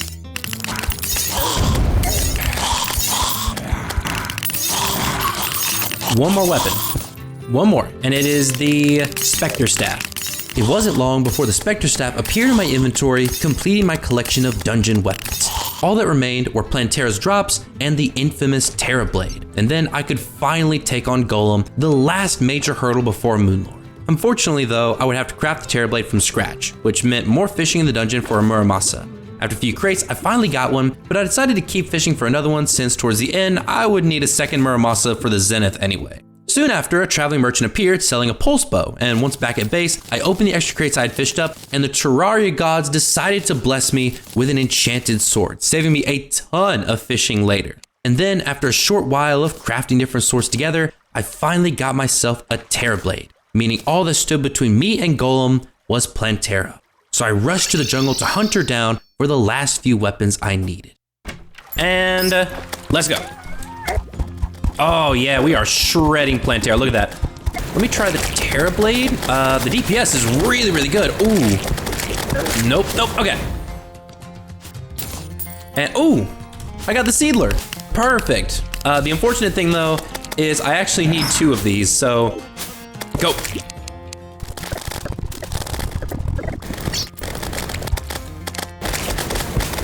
All right, Plantera's down again.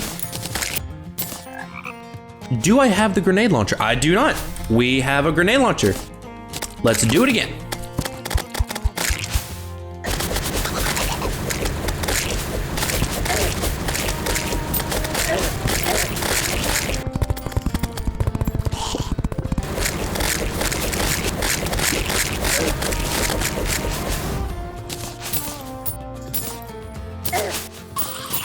After several hours of farming bulbs and some mildly aggressive gardening, Plantera finally dropped her axe, marking off the last weapon I needed before Golem. I kept farming her for a while though, just long enough to get a second Seedler for the Zenith. Once it dropped, I was finally done with the oversized plant and ready for the final stage of progression, Golem. So without wasting any time, I teleported to the surface, made my way to the temple, and dove in.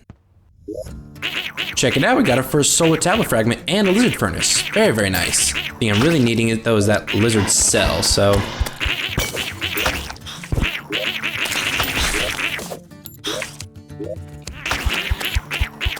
Oh, there's Queen Bee again.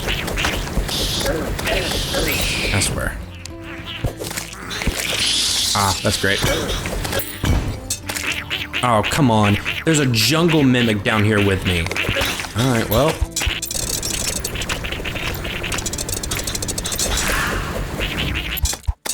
All right, well, there's another jungle mimic.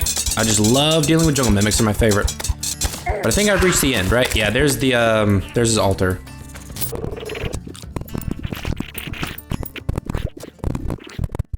All right, well, first golem attempt. Do I have everything I need? Everything is set up. Go. I can only barely see him. I'm trying to get a good rhythm going to like make sure I don't get hit as much. Whoa, that was close. Oh, this might be it. Come on. Okay, I won. Wow, that was super fast. We're gonna go for round 2, let's do it.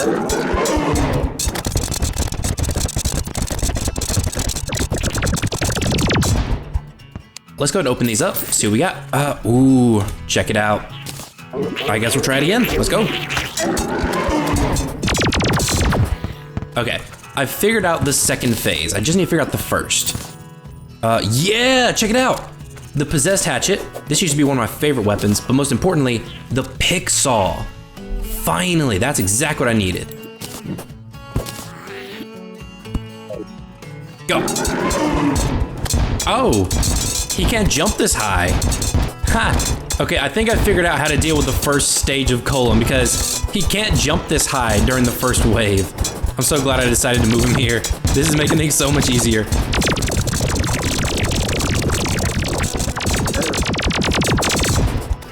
That went so smoothly. And I just got the Golem Fist. Progress, progress, progress, progress. Moving Golem Spawner to my arena made a huge difference, and it wasn't long before all of his loot was in my bag. Now only 4 weapons remained, all sold by the Tavern Keep. Defeating Golem had unlocked the final phase of the Old One's army, and while the event now offered new weapons I'd eventually need, my focus was once again on the staffs being sold first. So after crafting a set of beetle armor, I faced down the Old One's army, knowing I probably wouldn't win, but confident I could at least earn a few Defender's medals. I was so wrong. Also, quick note, around this point, I was pretty sick and my voice was taking a beating, but I wanted to continue the challenge, so just bear with me. I just realized the most obvious thing. I don't have a ballista rod on me right now. I don't have any of my actual sentries, so it's just me and my weapons. Well, I guess I'll get as far as I can with what I've got. Uh-oh. You know what, before I go any further, I'm just gonna call it there. I know I'm gonna lose, like I knew I was gonna lose regardless. My second attempt went a little better, but after a brutal fight that nearly killed me, I was rewarded with a measly 4 medals. I tested every weapon I had, but the Terra Blade stood out as my best option. Little by little, however, I improved, reaching wave 6 for the first time, and then, after one godlike attempt, barely scraping into wave 7 before losing, earning myself another 40 medals. That single run changed everything. With enough medals for a ballista staff, my damage output skyrocketed. So I ran back down to test my new weapon against the Horde, and what followed next was nothing short of incredible. First time with the new ballista staff. This is gonna be exciting. I'm immediately noticing the difference with the ballista staff versus the ballista cane. I'm dealing so much more damage now. Yeah, I'm definitely doing much better this time around. I'm able to hold my own for the most part, though I am still very close to death. Please, as many of these as I can. These things are my lifeline at this point. Betsy! Oh, Betsy! Betsy, Betsy, Betsy! Oh shit. I don't know her attack pattern. I don't know nothing about it. Ouch. If I can kill her, I can get a really good weapon. Come on.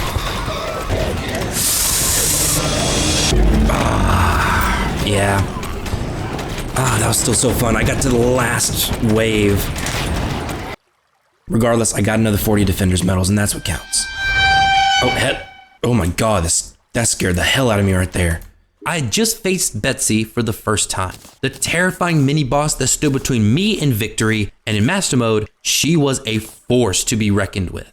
I had no idea how I could both defeat her and protect the crystal at the same time, but luckily, I didn't have to, at least not yet. Simply reaching wave 7 earned me 40 Defender's medals each time. So after a few more attempts and several painful deaths later, I finally had enough to buy the remaining 3 staffs, the last weapons available post-Golem. This moment, right here, was the final turning point of the challenge. And while there's still a few events to complete and a couple bosses to face, that was it. Once those were done, only the Pillars and the Moonlord would remain.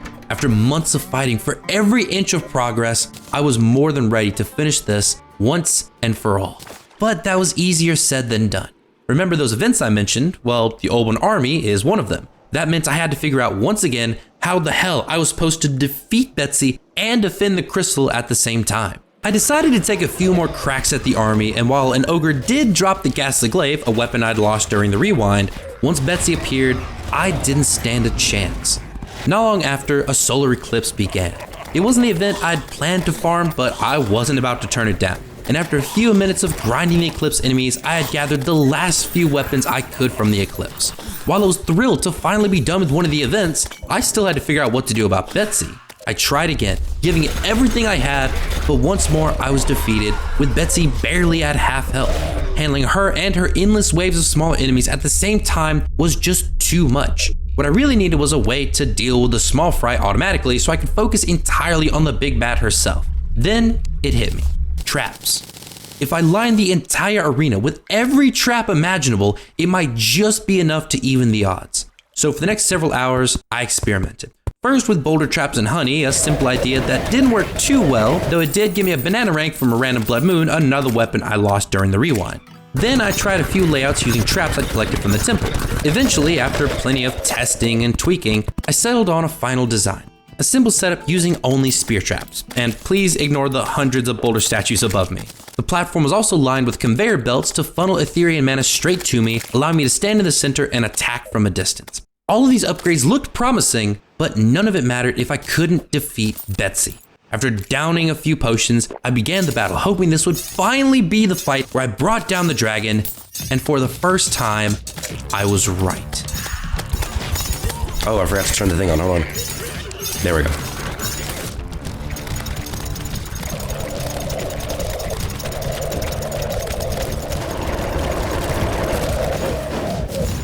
Just go and go up. Here we go.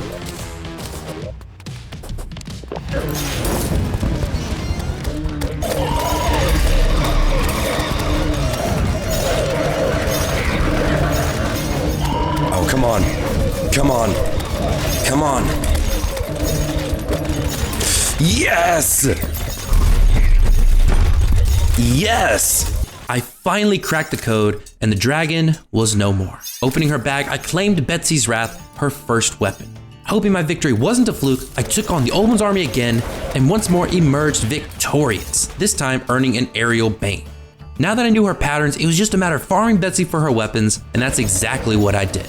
Defeating the army over and over again until I got the last weapon I needed from an ogre and collected every weapon Betsy had to offer. The army had pushed me to my limits, but with that challenge finally behind me, I could move forward. Next, I defeated a goblin army for a Shadowflame bow and knife, and then I moved on to the pirates. I still needed the pirate staff and coin gun, so using my last few summons, I quickly took care of them. Luckily, a Dutchman dropped a pirate staff, but I was still short one weapon, and now I had no more summons. I decided my best course of action was to build an ocean farm to get more pirate maps, but before going too far, something happened that changed all my plans. Oh, wait. Martian probe. Yep, this is what I wanted. We're going home. Let's go. We got the Martians. Uh-oh. This is awesome. Come on.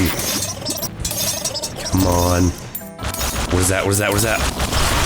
I got the machine gun, and there's another one.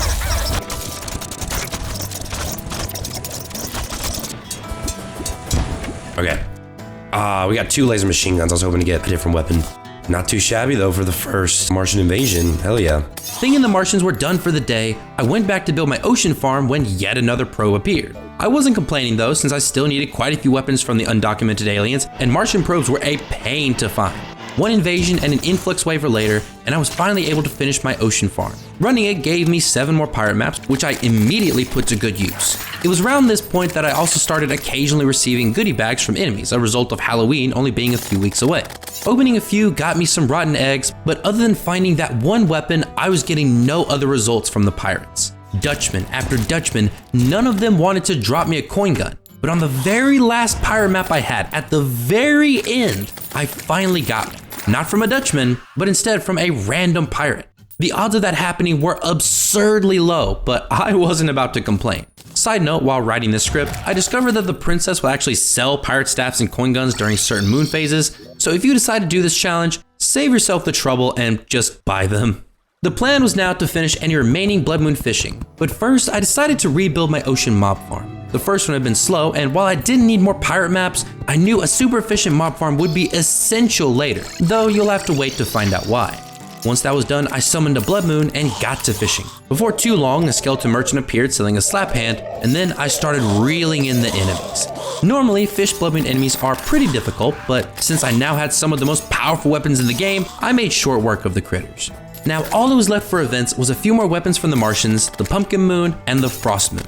Since probes were rare and tricky to find, I tackled the Martians first. So for the next couple of hours, I would fly around in space at the edges of the world waiting for a probe to spawn, and when one did, I would go back to my surface farm to deal with the enemies. Rinse and repeat. Since most of the weapons I needed were dropped by flying saucers, I eventually figured out that if you want more saucers to spawn, all you have to do is teleport a far distance away and then teleport back. And if you just so happen to be teleporting vertically, you might see this happen. Okay, well, there's another,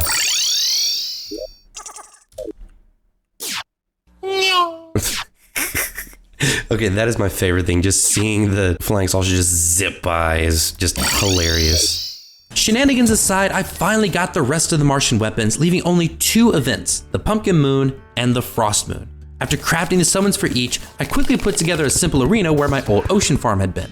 Beyond that though, there wasn't much prep I had to do. So I tackled the Pumpkin Moon first, and honestly, there's not really much to talk about. I mean, sure, the pumpkins were a little tricky, but with the arsenal I had, none of the enemies gave me any real trouble. So after grabbing the last couple weapons I needed from the Pumpkin Moon, I set up a simple AFK Harpy grinder, and less than 20 minutes later, I got it. With only 1 event left in the entire game, I was ready. The Pumpkin Moon was a breeze, so I knew the Frost Moon wouldn't be any different. I had no idea what was in store for me. And let's do it. Oh, I'm already at wave 5, Jesus. God, this farm setup is fantastic. Ow, ow. Whoa. Ow, ow, ow, ow, ow, ow, ow, ow. I have underestimated the Frost Moon. I make this mistake every time. Oh, wait, I do see a weapon, hold on. Okay, I just got 2 weapons. I got the Christmas tree sword and the chain gun. Sand is down. Okay, we have our first ice cream. Is that what they're called? Ice Queen. Sorry, I thought it was like an ice cream kind of situation. Ow. Ow. Oh, I got the frozen debuff and it kicked me off of my mount. Ooh, interesting. Okay, did not drop anything. Love it. There's no ice queen. Whoa. Oh god. Ow, ow, ow, ow, ow. And she froze me again. Come on, come on. Okay, good. We're back. Okay, this getting frozen business is very annoying. Kill over, kill over, kill over. Okay. Very, very nice. Now, we need to try to get to wave 15. Come on. Ooh, okay. And I just got a snowman cannon. I didn't even know that existed. Oh, oh no. Oh, come on, come on, come on, come on, come on, come on, come on, come on. Okay. Oh no. This is not a good spot to be. Up. What did I pick up? Oh, wait. We got another weapon. We got the razor plane. Okay. We did it. And we got another one. We got the elf melter. We got so much. Somehow, by the skin of my teeth, I managed to beat wave 15 before daytime, which meant that for all intents and purposes, today was Christmas. Without even examining my newly acquired weapons, I raced to my improved ocean mob farm, ready to use it for its intended purpose, presents. During Christmas, any enemy has a chance to drop presents, and inside the gifts are several weapons I still needed, so I had to gather as many presents as possible before time ran out. Once the spirit of Christmas faded, I was left with 136 presents. Hoping it would be enough, I opened them all, finding a Star Anise, Red Rider, and Fruitcake Chakram before running out. Honestly, not too bad. I had managed to get 3 out of the 5 weapons I needed from presents, the other 2 being the Candy Cane Pickaxe and the Candy Cane Sword. Since I would need to fight the Frost Moon again to get more presents, I took a moment to review the weapons I had already obtained from the event, only to realize something incredible. Somehow, during that one Frost Moon, I had gotten every single weapon it had. All that remained were the last 2 weapons from presents, and then the events list would be 100% complete. This was all the encouragement I needed to jump back into the fray. It ended up taking 2 more Frost Moons, several deaths, and over 250 more presents before I finally had the last 2 event weapons in my grasp. With all events done, we were almost at the end, but now came the trickiest part of the challenge, Duke Fishron and the Empress of Light. I had left them until the end for good reason. On my best days, I struggled against them both. But in Master Mode GetFixedBoi, this was going to be insane. I had come too far to back down now, however. So after converting my old bulb farm into a glowing mushroom biome, I gathered a stockpile of truffle worms, traveled to the ocean, and cleared the area in preparation for the fight. My plan was to add an extra platform, a few buffs, and some teleporters, but before that, I wanted to test the waters, so to speak. I cast my line, fully expecting to die. What I didn't expect was this. Here we go. Let me dash, Whoa. 1, 2, 3, 4, 5. Okay. Oh, I have him in his angry phase. 1, 2, 3. At least his dashing is not as big of a problem anymore. Oh, come on. I have literally every buff on under the sun. I think we are in the 3rd phase. Uh-oh. Oh god. Ow. That hurt. Dash away. Dash away. Oh no. Heal. I can't heal. Oh. Master Mode Duke Fishron, first try, I'm literally a god. In all seriousness, adrenaline had my hands shaking as I tried to right-click on the treasure bag, which dropped an Aqua Scepter.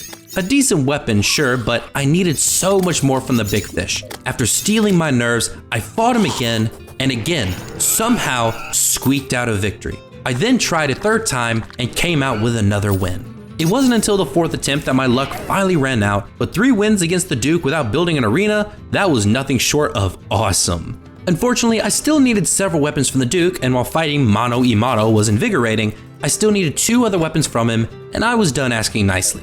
So after adding a 2nd platform and some teleporters, I grinded Duke Fishron for about 30 minutes until he finally dropped me a Tsunami and a Tempest Staff. I was thrilled to be done with the Duke, but I knew what came next wouldn't be so easy. In fact, it would shape up to be the most difficult, most grueling, most painful part of the entire challenge. I had delayed the inevitable for as long as I could, but now there was no escaping it.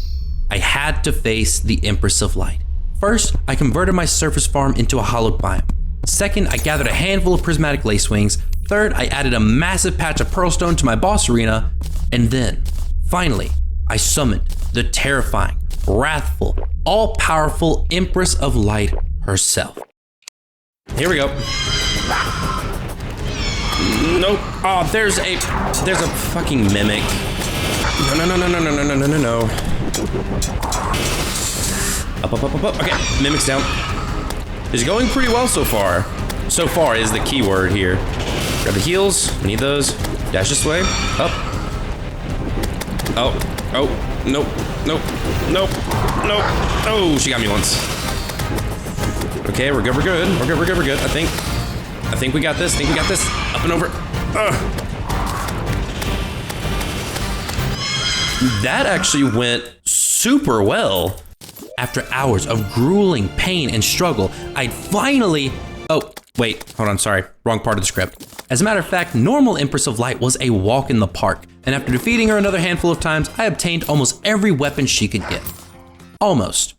For you see, there was one more weapon she had in her possession, the most powerful summoning weapon in the entire game, the Terra Prisma. I would have to defeat her during the day. when her wrath and power would reach heights never seen before, and where every one of her attacks, every single one, was an insta-kill. So out I went, taking enough building materials to build my first Empress Arena.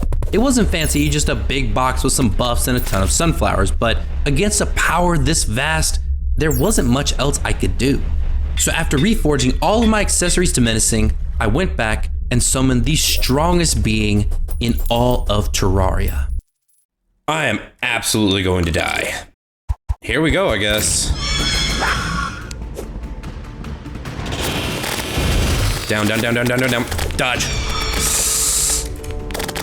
Nope. Ah. There is nothing I could do right there. I'm gonna have to get more summons. I'm definitely gonna have to get more summons. Here we go. Up. Oh, God. Oh.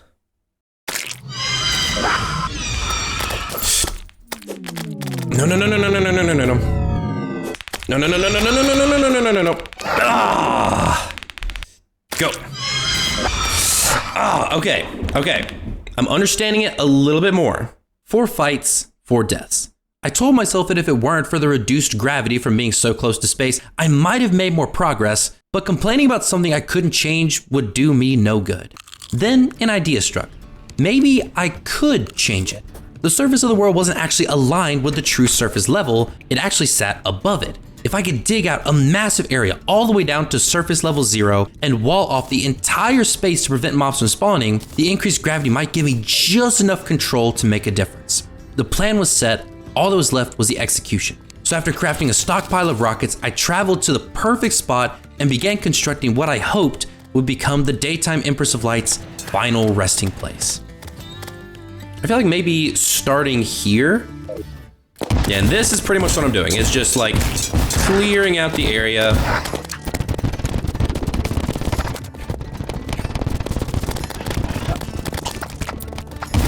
And technically, I am cleaning up the world because this is all corruption that I'm blowing up. So the only true world purification, when there's no more world to corrupt, the world will be pure.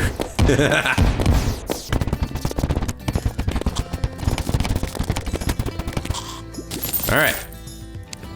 The area is now completely cleared out.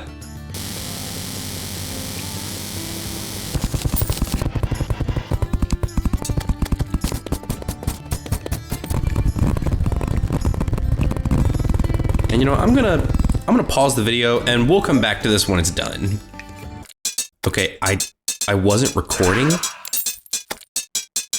but I just got the rod of Discord. I'm actively just building my arena. I'm just placing down walls and I just got the rod of Discord. No one's gonna believe that I just got the rod of Discord. I'm not beating the allegations. I'm not. And the arena is done. This should be more than enough space for me to take on Daytime Empress of Light. The only issue is I am not certain that I have the skills to do so. I think it's time we try it. Oh, I'm so apprehensive. All right, here goes another try. I'm not gonna take it too seriously. At the end of the day, if I win, great. If not, we'll be back, okay. Here we go. Whoa. Ah, ooh, that was close. Down a dash, down a dash. Don't hit that, don't hit any of this. Ah.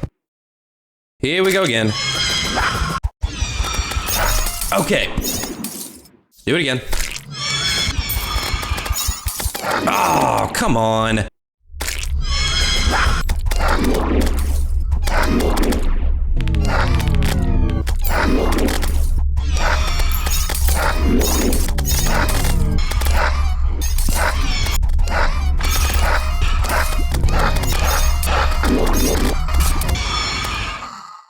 For hours on end, I fought, studying her patterns, testing new ways to dodge her attacks. Eventually, I cracked her first phase and could consistently bring her below half health, but that was it.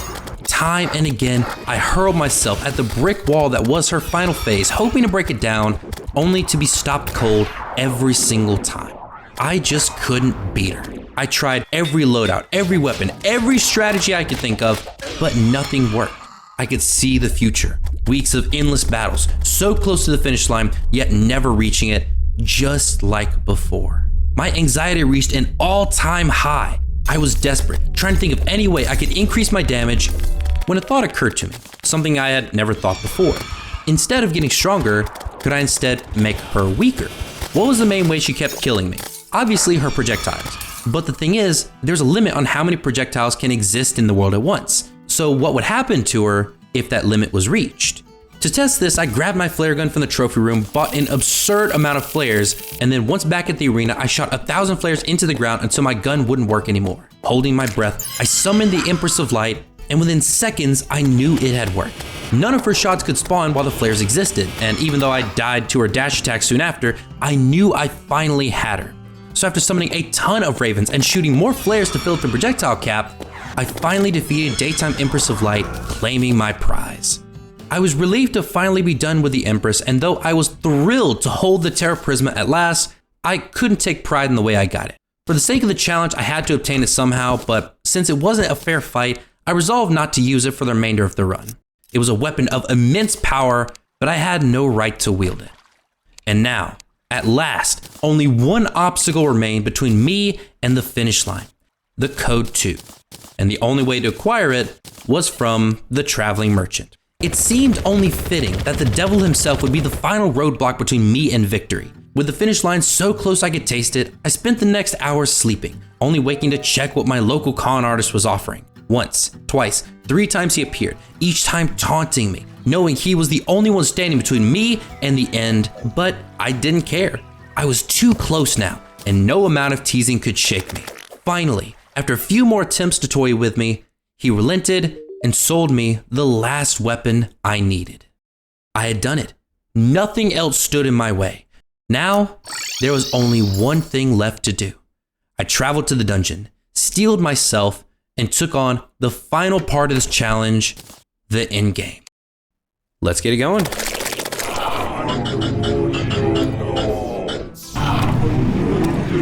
Whoa.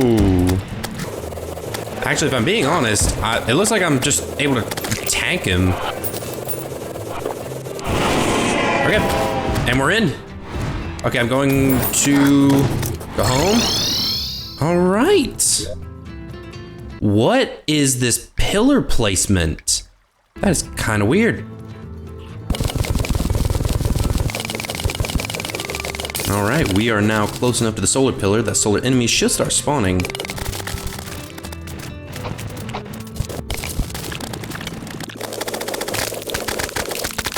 And there we go. One pillar down. The solar eruption and the daybreak.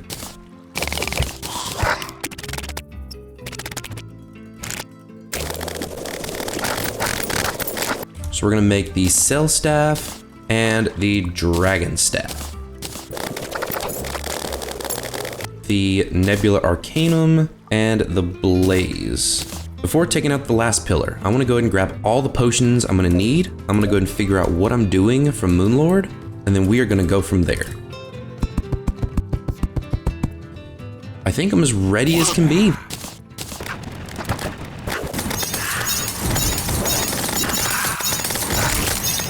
Okay, it's down. All right, we need to run for the arena. Come on. Okay, I'm ready. Whoa, what? Oh, wait, where's Moonlord? Wait. Oh, the walls. Ooh, that's not good. Hold on, where's my pickaxe really quick? I'm gonna need to open up a hole so I can get out. Ow, that hurt. Oh yeah, this isn't gonna be pretty. This is not gonna be pretty. Where's my solar eruption? I'm gonna need this. Chip. Ooh. Chip. Ah, damn it. I'm just gonna briefly go down here, grab the hearts. Awesome. Go, go, go. Just keep going, just keep going, keep going. Come on. Come on, come on, come on, come on, come on. Okay. And there it is. Whew. That was an intense fight right there. Jesus.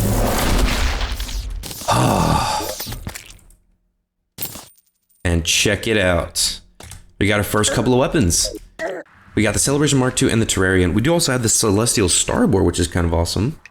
What I would like to do is rethink my arena really quick, and hell, I might use this. There we go. Let's do it.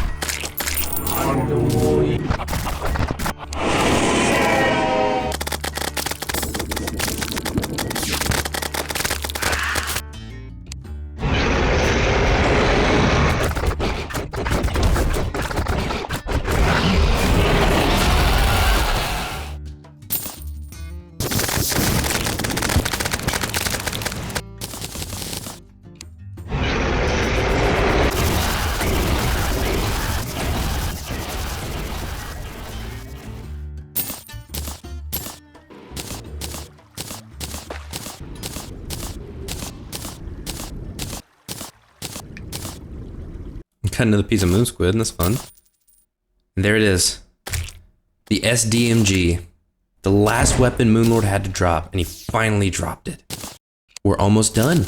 There's only one more weapon to make, and that is the Zenith.